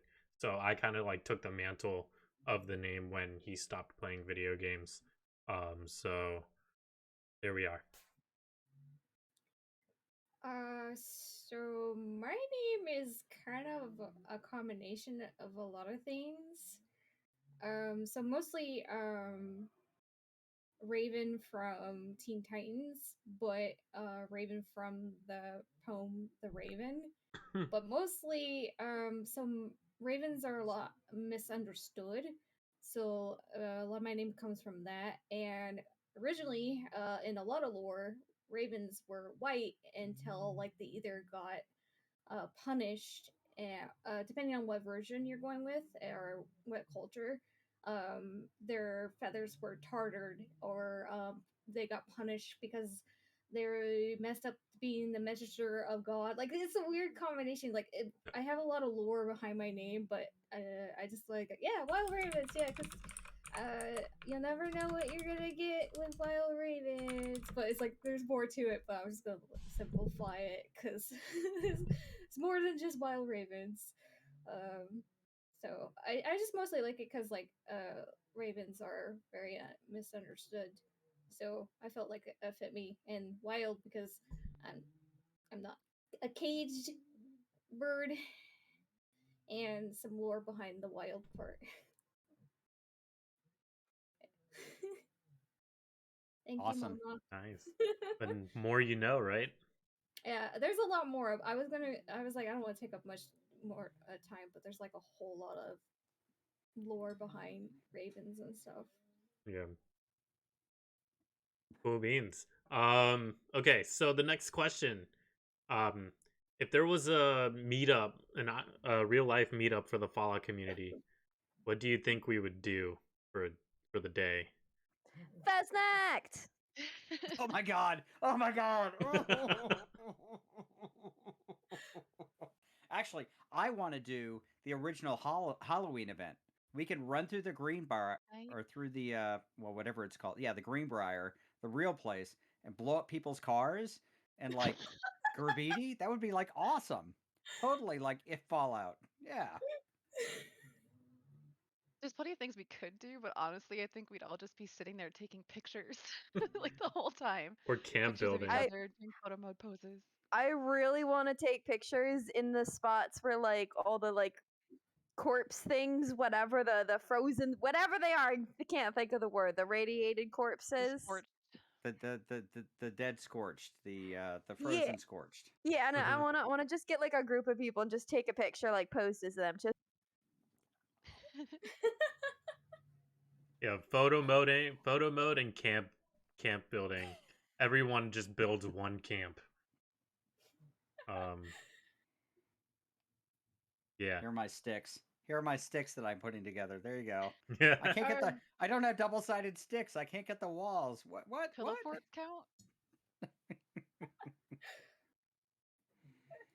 I guess you wouldn't be seeing much of me then if I'm camp building. You just be coming by, checking every so often, and you just hear me grumbling like, why is this not placed in right? Oh, I gotta That's why I redo it. don't stream when I build anymore. I get Yeah. pissy. Or like, Bree, why isn't there double walls? Oh my god, yes! Give us double walls, where we don't Oh actually man. have to do Ceiling double ceiling walls. wallpaper. Why do we not Yes. have Ceiling wallpaper wallpaper, for Yes. our please. ceilings? Yes. I Especially like the new one of cosmic one of one. the newer roofs looks actually pretty nice. Like the underneath actually looks much nicer. I think it was in a free bundle, I believe. I gotta go get that because like I can't have a high-tech base and a wooden ceiling. Yeah. Yeah. But one of them, I don't know the name of it, but there's one that it looks more like metally, materially like, and I like that one because it was like, oh, that one at least looks better than any of the others because it's not wood. Like I got all these pretty decorated walls and like like brick and wood. Like that makes no sense. Yeah. Yeah, I hate like mismatching wallpaper. It's such a turn Yeah. off. And it like makes I me want to. I also want like the half foundation and the quarter foundation. Why can't I use my special skins on those? Or the like sorry, I could go on. Oh God, no, no, no. When you talk Don't about give me the like the booty. camp limitations, this could be an episode by itself, and we would still be talking about it next week. Yep. Because oh my God, I walk into my camp and I'm like, why'd that paper disappear? Why? What? Yeah. What? What? Don't Like give me the Why is my booty. cam not loading? We're That never As much as gonna I love we're camp never gonna building, I stop. could bitch about it for hours. that Someone that recently is said what. that Yeah. Go ahead. They're updating the camp limit, making it smaller, which I was like, No! no. No! No, they're adjusting the. No, actually, our budget will be slightly bigger because they're reducing the budget for certain items. Okay. Oh, Except, okay. Thank goodness. yeah. Because I was So like, it's no. yeah. I mean, Yeah. I was like, my camp is 100% max, and I'm actually upset that I can't add more to it. Yeah, I love the camp building. I know Modtater has seen my camps actually, and it's like I max out the budget like on almost all the shelters and camps I can do, and that's like my end game content. Since I'm not a silo Yeah. runner streamer. They need to update some of the shelters because Yeah. having the lower budget on the bigger shelters Welcome. is frustrating. I have to cut the shelters and make it smaller just so it doesn't look so empty. Because it's too big for the low budget that we have for some of them. You Yeah. just have to like Which is- close off some rooms. Yep, you Yeah. pretty much have to make it look nice, or else it's just like, and here's a super fully decorated and a completely empty room with a one thing or two, and it's like, oh, it looks so bad. Yes. That is what we are gonna do for our community meetup. Just rant about camp features. Probably. Just camp features. Building. I'm gonna wait. Yeah. I'm gonna spend my airplane ticket and a hotel and all that stuff. I'll spend the entire atomic shop like currency conversion, whatever you want to call it, on ranting about Oh, camp dude, features. add more lights. Yes. Yes. There's never enough lights. I always find the free lights, the lights that don't count as lights, and just everywhere. Yeah, I will. Give me more light budget. Yeah, light budget. I was like, 50 is not enough. It's Like- not enough. Also, let us adjust the shelter lights because oh my goodness, are they a mood killer sometimes? Oh yeah. Did you see the more recent shelter? They did add light switches. I was like, yes, thank you. But can you update the other ones to have that feature, please? Because my God, I'm trying to block it out with wood planks to try to make it less. Because I'm like, it's too bright. No, And it does nothing. it doesn't look good. Could they give us actual decent sized letters that are not lights? Because Yes, Aren't a you get giant because you have the ones that are like about that big, Or the and then wavy you willer have the ones. lights, and then the There's wavy the willer ones, lights, which and then you I have got, the and I was big like, ones yeah, that I are was like, this oh, these will be huge. fine. Like, no, they were 3 feet wide and 5 feet tall, and Yeah. you know, Oh, is it I the bought those immediately, the and Greek then, letter set is good. I bought those immediately, not realizing it said blocks, and I was like, yes, finally! And I was like, boop, and I'm like, oh my God, these are huge! Yeah. And I looked back, and I said, oh, blocks. Oh, that makes more sense. And you do have the Greek letter set, which is a solid size, like for its thing. Like it's readable, unlike the little mini ones. except one, I don't speak Greek. Yeah. Yeah. 2, right? they don't have 26 letters that are actually English Yeah. that I can post. And okay, I get it that some people would put things up that were not appropriate, except I can do that with lights now if I really wanted to. Mhm. But I mean, come on, guys. Camp building is actually a huge part of this game.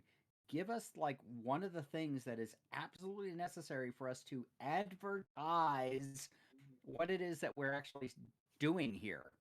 Yeah. Selling my camp name, please. Come on. Yeah. All right. So next question, since we all answered that one very thoroughly. I don't know if you guys have seen the YouTube video of Skyrim on the Unreal Engine 5 yet. Oh, have you guys seen it? No. I I've seen haven't. some Unreal, but not the Skyrim one yet. Yeah. Okay. Yeah. I'm gonna go behind me. That's There's no one basically up what there. special edition should have been. But this is Fallout, not Skyrim. Do you think Fallout would I guess I'll rephrase this. How do you think Fallout would look with an Unreal Engine 5 update? I'd be awesome. happy. I'd be happy. I don't see a downside to that. I would just like the lighting to work properly. Yeah. I guess the real question is, would Bethesda actually do that? Ooh, Not yet. probably not. Or a re-release, like some of the re-releases for Skyrim. Yep. Yeah, we got to get a few Skyrim releases in first. Yeah, we got to get like at least 20 Skyrim releases first before. You're fooling. Come here. Yeah. Goodness. Yeah. I need to retire first before Okay. they'll actually get there we go. to updating what they need to update. We need a real life Fallout thing to happen first. Though we're never gonna get a New Vegas rework. Well, you do on the Fallout 4 I feel engine. like they won't. But like a official Yeah. like. They have the mod one, which is nice, but it only does so much. So, go ahead. just a quick poll of the people who are here. If they actually remade Fallout 3, New Vegas, and Fallout 4 using the Unreal Engine, would you buy it? Oh, yeah. Yes. Yes, for sure. Really, yes. Yes. Yeah. I So, bought. Oh, sorry. Go ahead. Oh, I bought Skyrim on my PlayStation, my Xbox, my PC, and then I rebought it a couple of times on a couple different things. So it's like, yeah, and I even did that to a couple Fallouts too. So it's like, yeah, I would totally do that. I mean, if you bought Anniversary Edition for Skyrim, I'm sure you would buy a re-release of Fallout. So, Yep. so, totally. so the real question is, like, if they, I mean, we probably speak for a pretty significant portion of the community. If I knew that I could get Fallout 4 and New Vegas and 3 with updated graphics and improvements and everything that would come with the new engine, it would be easy for me to just fork over whatever they asked. It would be a huge cash cow for them. I mean, they do it with Skyrim, and it worked. so why have they not taken that same route with Fallout? Is there some philosophy? Is there technical issue? Is there something keeping them from? Because it would certainly make my life easier to experience Fallout 4 with, graphics of today instead of 6 years ago. Just saying. And not having lower than 30 in the middle of Boston. Yeah. Yep.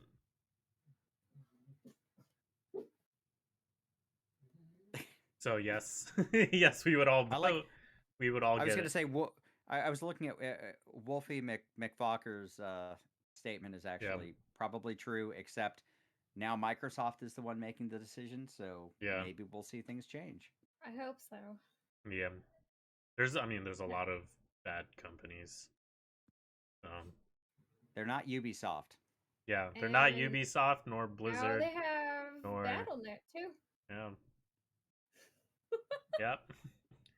So, yeah. So I guess that also answers the next question. Because that would be, do you think the company would do remakes of Fallout?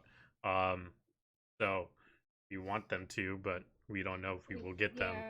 We would love that, but yeah, I don't care if it's a cash. I would still buy it. I did it for Skyrim, and Skyrim, the anniversary edition for Skyrim was still like one of the highest selling releases on Steam.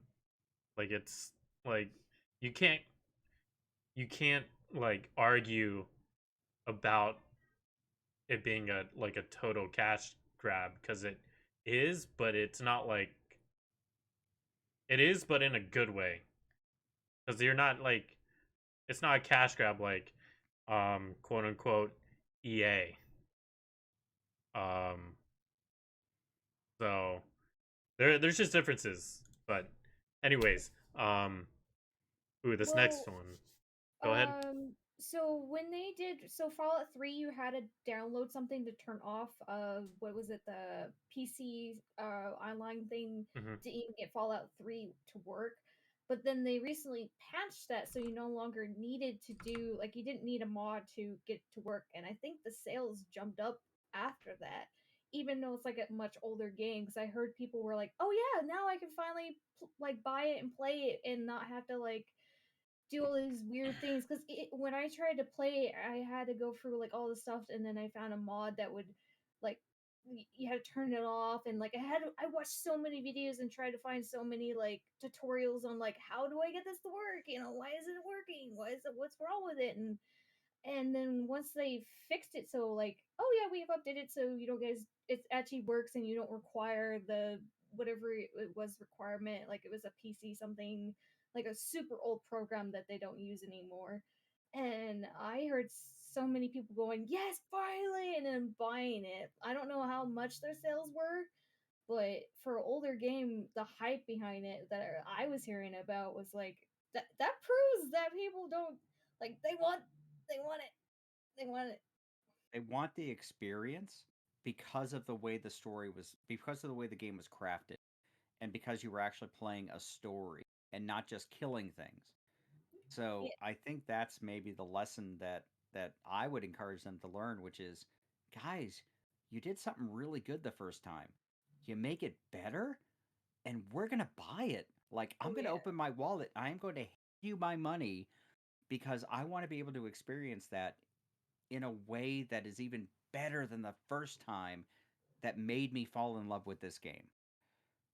So do it, please. Don't like give it to me. Yeah. Take my Like money. like rework New Vegas a little bit, take out all like the sexist bullshit, and boom, like that game is so much better. Like you can make it go from like a really good game to like even better, and then re-release it, and boom, you're done. And all right, cool. Next question, which is kind of a hot topic. Um, legacy weapons. What do you want Bethesda to do with those? You can pry my TSC Tesla out of my dead cold hands. I'm never giving that thing up. It's my pride and joy. Let them eat cake. In all honesty, though, when it comes to legacy weapons for me, I feel like it kind of depends because some of legacy weapons are very very broken and they crash servers and it's miserable. And then there's some legacy weapons like a TSC Tesla, for example, that don't do as much damage as some of the non-legacy weapons out there. So, it honestly, I think it really depends. Is it going to crash a server and ruin someone else's game or no? That's kind of how I feel on it. I feel the same way because they're did you know the fireworks are actually technically a legacy because we can only get them during special when we log in or get it randomly. I mean they've been giving it more often, but originally it was a legacy, and there's like some other really random legacies that they literally don't like. There is even a I think a hammer legacy that doesn't do anything. It's just you can't get that version of it anymore or something, and Yeah. that's why it's a legacy, but it literally doesn't have anything special about it, does no like extra damage.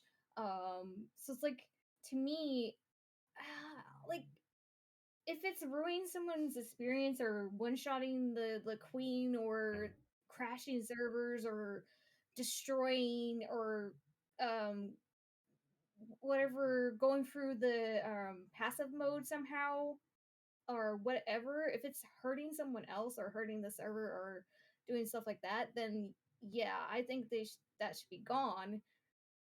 But if it's like fair game, like it's not hurting anyone, it's, I don't know, because I have two legacies and neither one is like super powerful, and I like that. I like just a little bit extra damage, but not enough. And even when I am in a group with people, if I feel like I'm doing too much damage, I'll switch to a different gun because I'm like, oh, maybe I'm doing a little too much. Okay, let me switch. Okay, I don't want to do too much.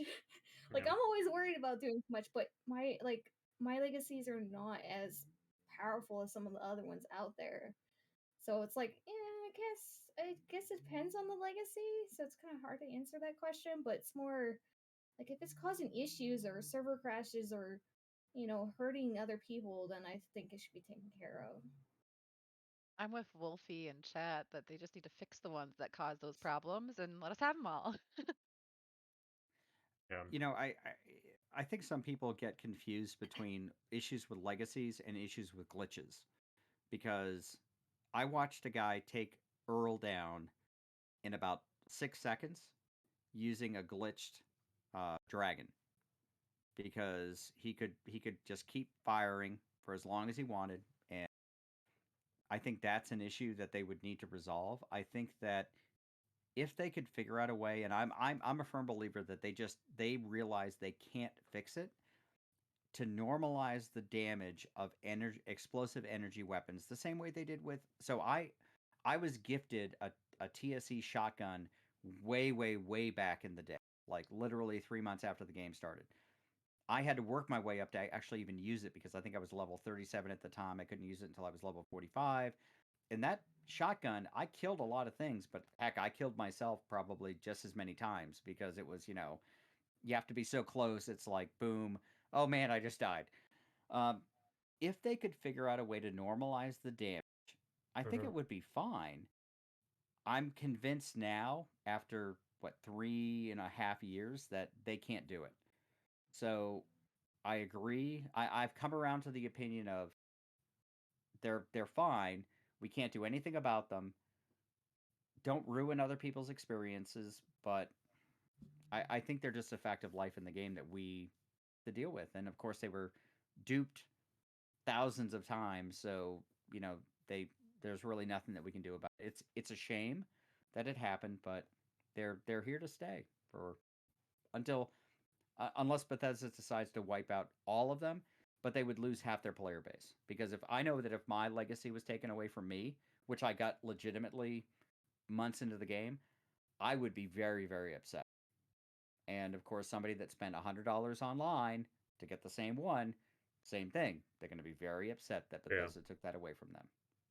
Yeah, my original TSE Tesla I got when I was on PlayStation, and my partner found it back in the day of farming White Springs. So like we got it legitimately too and everything, and I fell in love with that thing immediately, and I had no idea that there was going to be anything special about it. So like that was just my weapon way before it was a legacy or special or anything. That was just my thing, and I love it. And I would be so heartbroken if I couldn't have my TSE Tesla.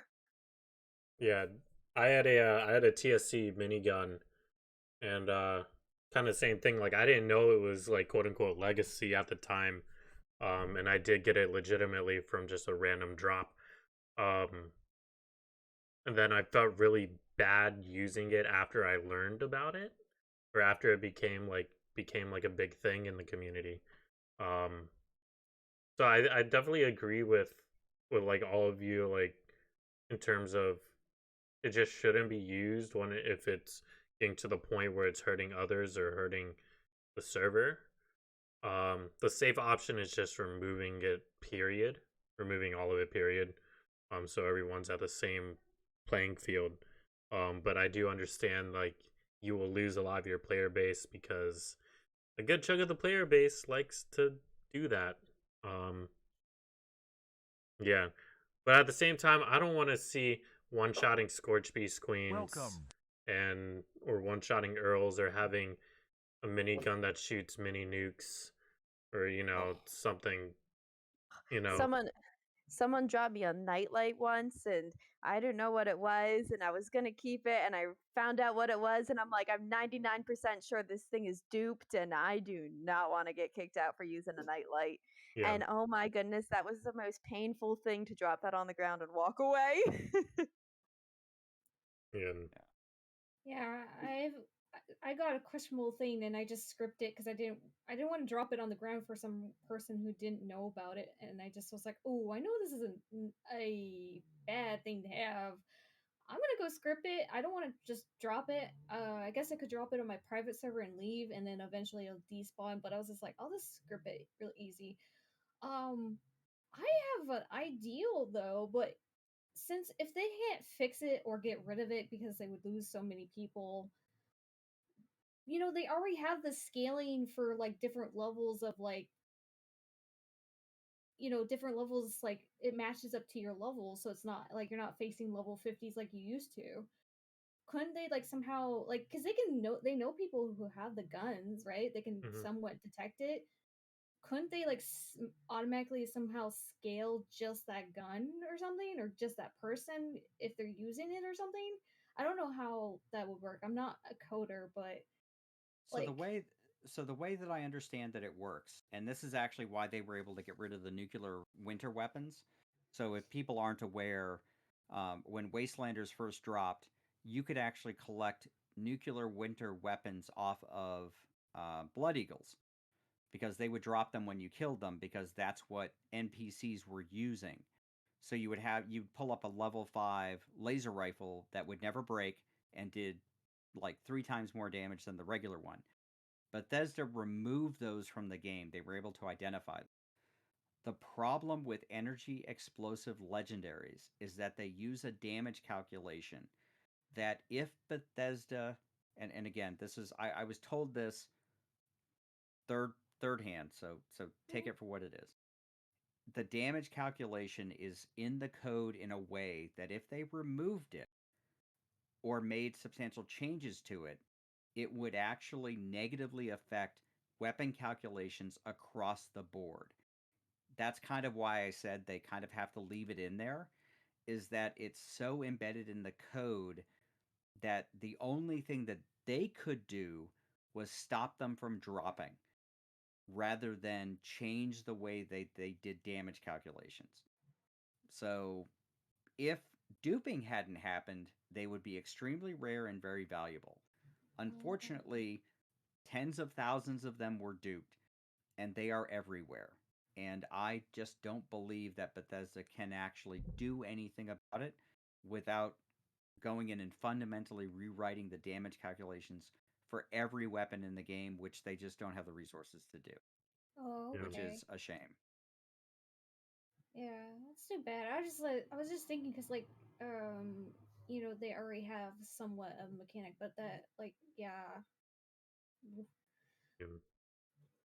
Legacies are a hot topic, but we have two yeah. questions left. We got two more questions. So this next one, what was your favorite or is your favorite social interaction in 76? What do you mean? Yeah, what do you mean by that? When I saw that question, I was like, what? I don't So understand I would anything. say, I'm going to throw it out there and say Meet Week, I think, is one of my favorite social interactions because it's getting together with the community and participating in an event without needing to kill anything, well, except for, the little creatures running around. But it's the community doing something together without it being toxic. The only reason I picked Meat Week over Fasnacht is that song in Fasnacht drills into my brain and like literally it's like a parasite that wants to eat my eyeballs. No, I can't take that. But I think Meat Week is such a wholesome event that I just love when Meat Week pops up. I don't care what the rewards are. I want to experience Meat Week with my friends. And my friends are whoever happens to be at Meat Week that particular hour. That's my favorite social interaction with Fallout 76. So I guess like a rephrase of the question is, what is your favorite um exclamation point event?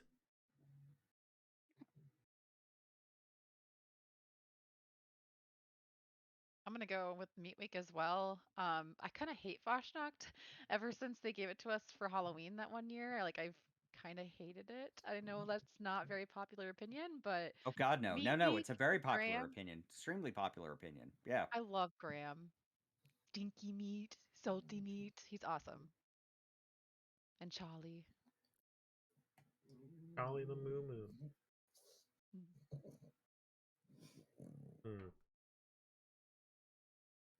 I can't pick between Fastnacht and Meat Week, and you're not gonna make me do it. I mean, I can be an outlier, and I guess, cop out answer would just be uh Scorch Beast Queen. Um, that's like the easy answer there. I mean, Meat Week is now, like, since you brought up Meat Week, it's like, okay, yeah, I could see that being like definitely up there. Um, but especially with content creators nuking Scorch Beast Queen, um, everyone wants to kill the Scorch Beast Queen. So yeah, and I did my first silo solo this like last week, so I felt very accomplished doing it. So like, and I used a Tesla rifle. Uh, so mine actually is the very first time they did the Christmas event with the Holiday Scorch before they multiplied it and turned it into the Mole Miners and then all the Halloween event. Like when it first came out, going around with all your friends, like trying to hunt down that Christmas sound and like the jingle and did you get tagged? Did you get a tag? Yeah, I got a tag. What did you get? Like the excitement behind that, like when it first came out, that was my favorite event until like they copy pasted it a lot. Now I'm just like, oh, it's another Mole Miner event. Okay, okay. Oh, it's Halloween Scorch now. Okay, okay. Like it's cute still, but it lost its pizzazz the first time around. Like I still like it, but I'm like, oh, it's not unique anymore. It's not different. Like the first time the Christmas ones came out, it was so fun running around with everyone and like getting little like whack-a-mole and like the little taps and like the little hearing the mute like the little jingles and you're like, oh, where is it? Where is it? Like I remember the first time that happened, and that's what I was like, oh, this is so cool. This is so fun. Like, I had so much fun when that first came out. Can I change my answer? Sure. I miss blowing shit up for Mischief Night. I wish they would have given us that Oh, back. Mischief Night was the best. It Yeah, that was was. I awesome. mean, Yeah. it was. I mean, it was a mess, but It was so oh, it broken, was but so much fun. yeah. That was Oh, so much fun, too. Yeah. I always said they should just change the location because I understand why, like, because White Springs already has loading issues. If they just change the location, we could probably bring back the Halloween event. Just change the location. Okay, the Mothman proves that it can happen because a lot of elements from that event is in Mothman event. So it's like they could totally bring back the Halloween one, just change the location because I already know White Springs, like even just White Springs normal has loading issues because there's so much compact there. So it's like I feel like if they just change the location of it, they could probably bring back the Halloween event. At least that's what I think. your lips to Todd's ears, right there. Yeah, and I would also say a runner-up one would be the Mothman event. I thought that was really good. Yeah, Um, that was fun. especially the ending where everyone has to dance. That one was that one was good. Um, so this is the Just last. remember, Oh, go ahead. I was gonna say, just remember, folks, you have to protect all three bonfires. Like it's not just one at a time. Like the number of times I had to run back to that stupid church because no one was there. I'm like, come on, like protect the church, please. Okay, that's it. That's Yeah, I was always at the church, but yeah, this next one is our last question for today, or I guess till next time. Um, and I think Lawrence, you might have to expand on this a little bit. Um, what are your expectations for expeditions, and what would it need to accomplish for you to consider them to be successful? And if do you think it's going to be future content for 76 and like a free update or some random DLC? yeah. So just to explain this question, so expeditions has been they've been highlighting this for the last year and a half. Us leaving Appalachia to go somewhere else. Right now in the map, there is no other quote unquote story content on the roadmap for us to enjoy. So we will be going to the pit to do something. Is it going to be just another version of Daily Ops, or is it actually going to be an area of the map that we can go to and explore and spend our time? So think of it as is this going to be actual Fallout experience, or is it going to be another daily mission that players will just grind for unique rewards? And so when you think as a player what you've heard about expeditions, what do you want to get out of it? What does it have to be that you will enjoy it? And do you think that Expeditions is the way that they're actually going to grow this game, or eventually will we get more story content? Now, I kind of already answered that. Expeditions has to be more than a daily mission. It has to be an area of the map that we can go to when we want to, explore, have side missions, get new things, and they need to add on to that. So it's not just the pit, but it needs to be multiple locations so that Appalachia is not the only map that we end up living in. Because to be fair, you can drop me randomly in any corner of this map, and blindfolded, I can almost tell you exactly where I am. It needs to be something more for us as players because I've got almost 4,000 hours in this game. I've done everything more than once. I would love to do something else because otherwise, I may ultimately put Fallout 76 aside and wait until Fallout 5 because nothing that's come in the last year and a half is something that I have felt like I needed to do. But I did it anyway. I gotta So, agree. I mean, if I, they don't make it a big like story, just do like a daily ops thing, I think it's gonna kill the game. Yeah. I have this feeling that they're not gonna quite go as little as a daily ops, but I really don't think we're gonna see like a DLC level amount of content. I feel like it's going to be here's a 5-hour storyline. You do the thing, and that's it. Like I hate saying that's what I think it's gonna be, but I don't know. I've been getting those vibes just based off the way things have been going so far, and I would absolutely love to see new content happening in the game outside of it, but I don't know. Like we're not getting very much besides little things here and there, and I Yeah. love this game. I love it so much, but all of us are getting so burnt out because we're just doing the same thing. We This. need new stuff. We need new places. I want to just look at something different for a little bit. Yeah. I don't want to just log in just to do the dailies and then leave the game. That was like the past month for me because I was on like the home stretch of the scoreboard, and that was like the only thing I had to do in the game. Like, cause I finished, like, I'm working on the DLC story stuff now, but it's like I'm so burnt out already because those expansions aren't that great. Out the Wastelanders one was good, but the Brotherhood, no. It's just like even Skyrim still has more content than 76 without mods.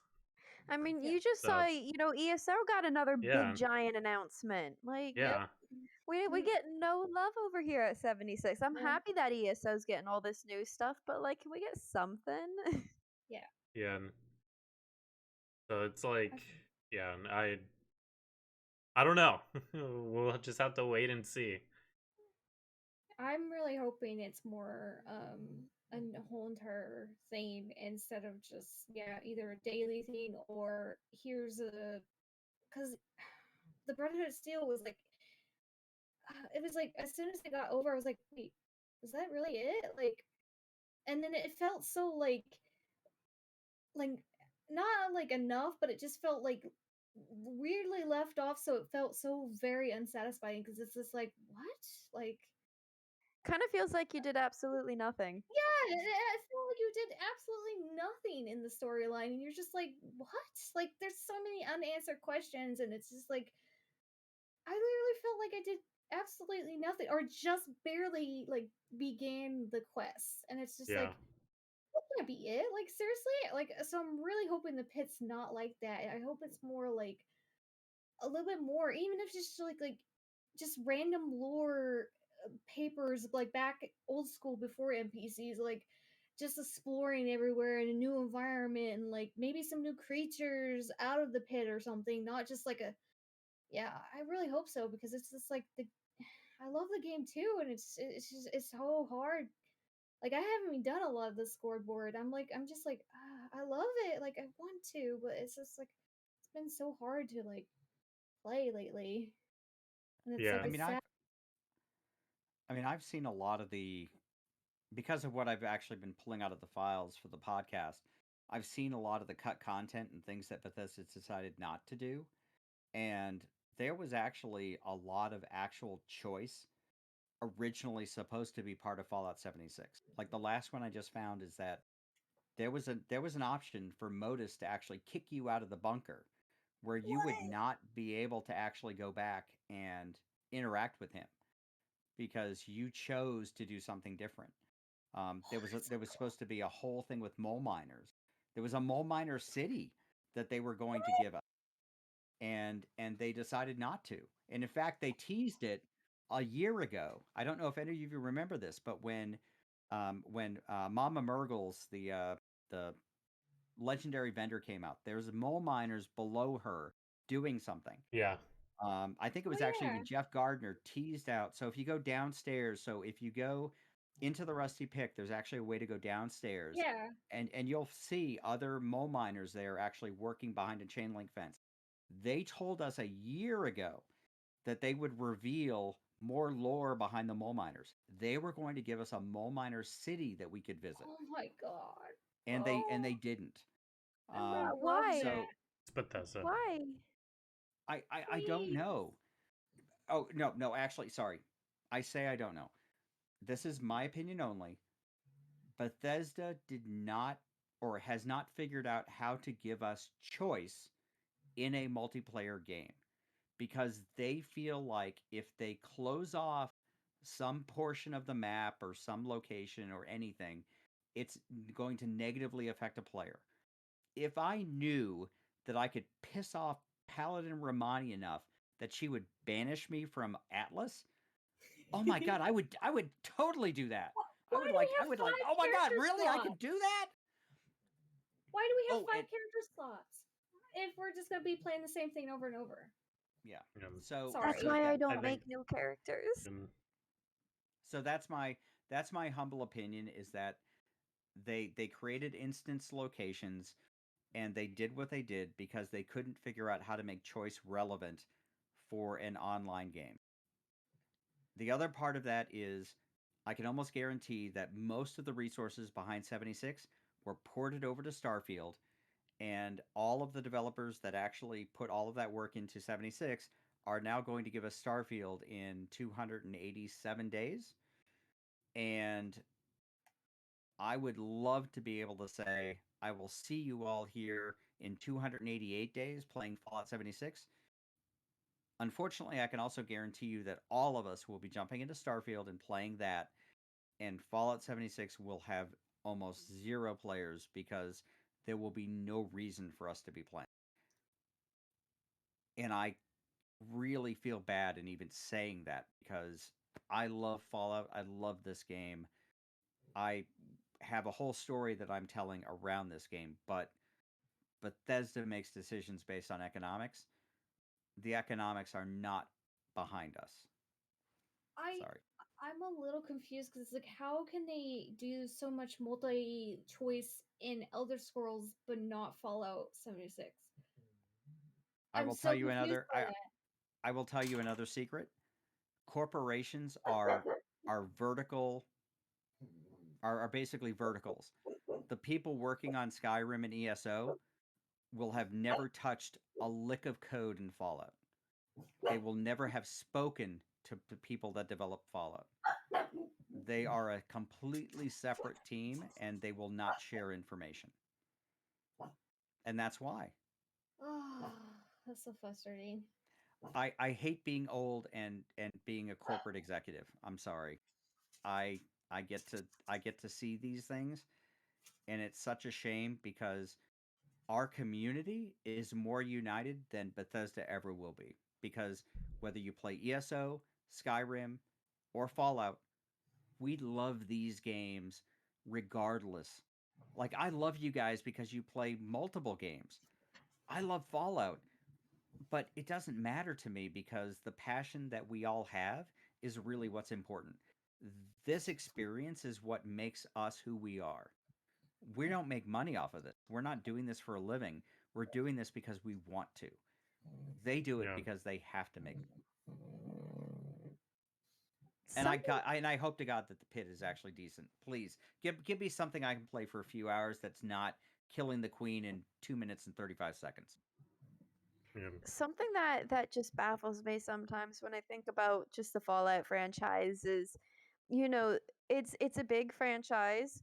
There's a lot of people who love Fallout. We have a TV show coming out, and yet they can't spare the resources to make their game be good. Like they're putting such a bad name to Fallout by what they're doing, or I guess I should say not doing, to 76.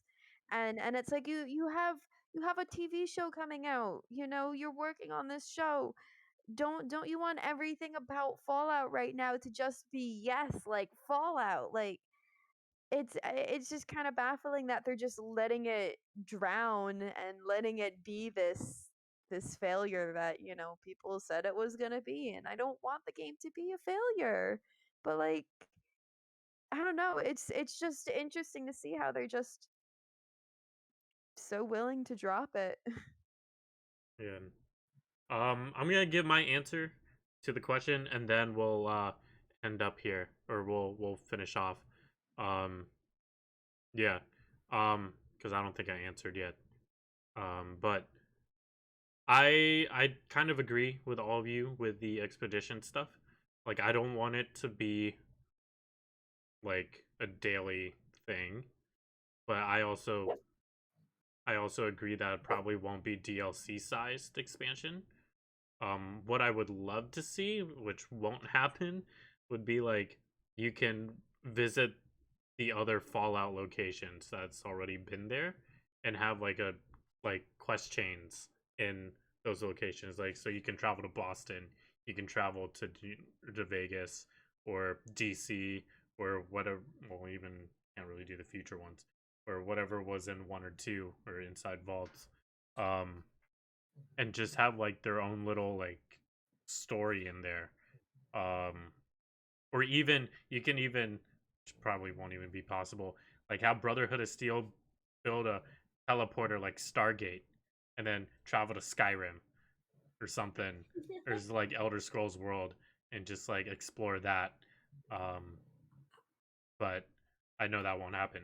But yeah, I feel like just even visiting some of the vaults would be so cool because like the lore behind a lot of them is so amazing. The puppet one, the tiger one, the one with like all females besides one guy, and like it's just like Gary, bring back Gary. That'd be fun. Just even visiting those randomly. I don't know. Like I know we have some Fallout like vaults. Like we can't be enter, but we get a little bit of little yeah, tiny little taste of it. But it's just like, oh, just visiting some of those would be so cool. Even if it's like I don't know how they would do it, but like yeah, teleporting us into different vaults or something. Like yeah, even if that was just a daily, just visit different vaults and learn about them and do things. I think I would be a little more okay with that just because it's like it's something unique and new and every day it's a different vault and you learn about it and something or like all the lore behind it and like I don't know. good. Uh, I don't know how to pronounce the. Is that I see Hickerson, Vic. Vic, that's Vic. Vic. He's from the Um, community. Space Station would be lore friendly, aka Starfield, whenever that comes out, or Outer Worlds, since they're basically the same thing. Um, but yeah, I think that is all the time we have for today. I'm not trying to keep it going too long because we've already had that a while ago. But guys, that concludes this episode of Distinguished Guests. I want to thank all these guests here who contributed, and thanks Small Tater for the raid and bringing your community over as well. I will give each of them a little outro for them to self promote and whatever, so they can share their weekend plans if they're streaming or not, or doing more podcast stuff like Lauren's here. So yeah, if you guys want to do that, you're more welcome to. So who wants to go first?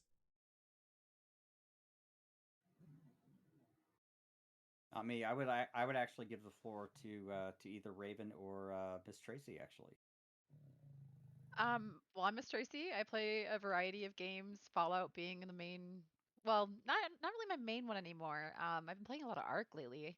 I play some Halo, just a bunch of random stuff in there. So this weekend I'm doing a variety of all of that. About to go here and start a PC Fallout stream where we do like side games along with the Fallout stuff. So we're gonna play Super Fight. It's like a really nerdy game. Sometimes we do like geek trivia and stuff like that.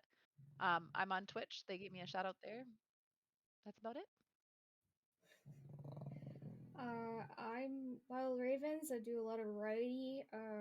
Most of the time I was Fallout, but I've been kind of jumping around a lot. I'm Wild Ravens or Wild underscore Ravens because a lot of times my name is taken surprisingly. I just do a lot. Like I have TikTok. I don't do a whole lot on that one. Twitter, YouTube. I'm all over the place. I have buggies.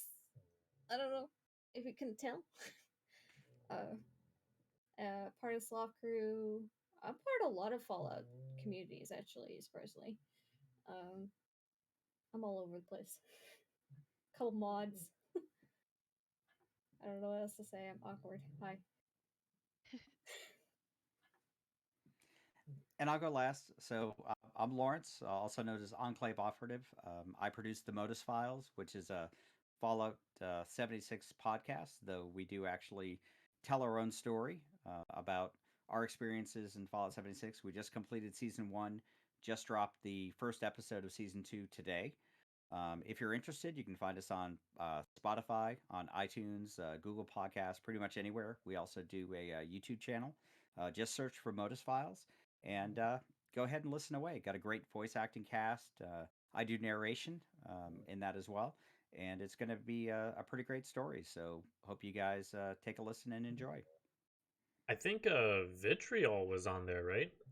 Yes, Yes. Vitriol actually is a member of my podcast, and she also works for, or she does work for another podcast called Once Upon a Wasteland, which is actually a Fallout 76 love story, which is Mm. actually which is pretty cool. So definitely just take a look at what's out there for Fallout podcasts. There's a lot of us out there, and we do good work. If you guys didn't know, Vitriol was one of the guests in our last episode as well, so you can check her out too. But yeah, Bree, do you wanna go? I'll go Yeah. last. um, it's me, Bree. I'm also your casual in a corset. Um, Sunday we'll be back on 12 p.m. EST, and also Sunday I'm gonna be over at Osiris's stream, and we're gonna be doing some like Jeopardy kind of like stuff, and I'm gonna be trying to answer questions, and then I know the second that the camera goes on and they ask a question, I'm gonna forget everything I've ever learned about Fallout, but I'm very excited for it anyway. I've also recently started up Skyrim, so join me on Tuesdays for my Skyrim playthrough, 7 p.m. EST, where I am the friendliest necromancing, zapping vampire elf. Nice. So I'll wrap it up here, guys. I'm AOL. If you guys don't already know me, I'm sure some of you guys do already. I used to be a Borderlands exclusive streamer. I know some people in the chat know me from there. And then I switched over to Fallout. Thanks to Ken. If you guys didn't know, he was the one that kind of like encouraged me to get into that community because I was very hesitant at the time of switching. Um, but yo, Ogre coming in with a tier one sub right at the end. Oh Ogre. no, Uh the oh. booger. The booger. The According to booger. Ravens. Uh oh, Raven. You're right as Uh usual. oh. Ogre, thanks for the sub. Welcome back to AOL Premium. Enjoy all the sub perks, emoji badge every viewing for the next month. And enjoy all the emotes. But yeah, no, I do a lot of variety games now. I did. Well, I'm burnt on 76, so I'm not playing 76, but I do a lot of 76. I also am getting back into Skyrim as well. We'll be doing that until I feel like playing 76 again. Tomorrow, I'll be on tomorrow. I do a lot of morning streams too. and I stream on Eastern time. So tomorrow around 8 a.m. Eastern time, we will be playing some Bloons Tower Defense. That's usually my off-stream game, but everyone was like, "Hey, you should stream this game," and here we are. And I'm surprised how many people actually show up. But there you go. So yeah, that is all the time we got for today. Guys, who do you think would be a good person to raid here? I don't know who would be on. Benoit? Let's It's see. Friday, isn't it? I see Fenwa. I see Strike. I saw Elgato Pub on earlier, but I guess she got off. I see am- Jessica Havoc's doing some 76. Gemini's doing Fallout 4. Munchkin Jess is on. Oh yeah, I see Munchkin. Well, we were talking a lot about Fenwa. I mean, we can raid with Fenwa. He is doing some non-DMCA covers of music. Fallout music too. Yeah, doing some Fallout music. He's gonna be. He needs his own radio station though. He For does. real, though. That's why I said that's my hey, choice. Sides, thanks for the DMC follow. Fenwa. Yeah. Yeah, we can raid Fenwa. I think that's a good choice if that's good with you guys. I don't know how much longer he'll be on though, but we can raid him. Oh, he'll be on all night if it's Friday. It's Friday. Yeah. Okay. Cool. If you want some music, there you go. Yeah. Great singing voice too. He should be wonderful voice actor. He was actually in my my season finale. Wow. I really want to try to find other ways to get him involved because he is unbelievable. Really great talent all around. Benoit just started. Okay, according to Mutator. Cool. We can send you guys over to Fenwa. Let me make sure I spelled his name right. Okay. There we go. Sometimes I misspell it. But yeah, I'll pull up the raid screen here, and then we will send you guys over. And anyone on here who's left, if you guys want to stick around for a few minutes after, I know Tracy has to go. But I have for my community. I'd be a few minutes late. Okay. Cool. Yeah, I'll pull up the raid thing. Let me make sure this works. Okay, yeah. Cool. I'll send you guys over to Fenwa and hopefully get to see you in any of these guys' streams or mine or whoever's. Yeah, and we will catch you all next time. So, adios.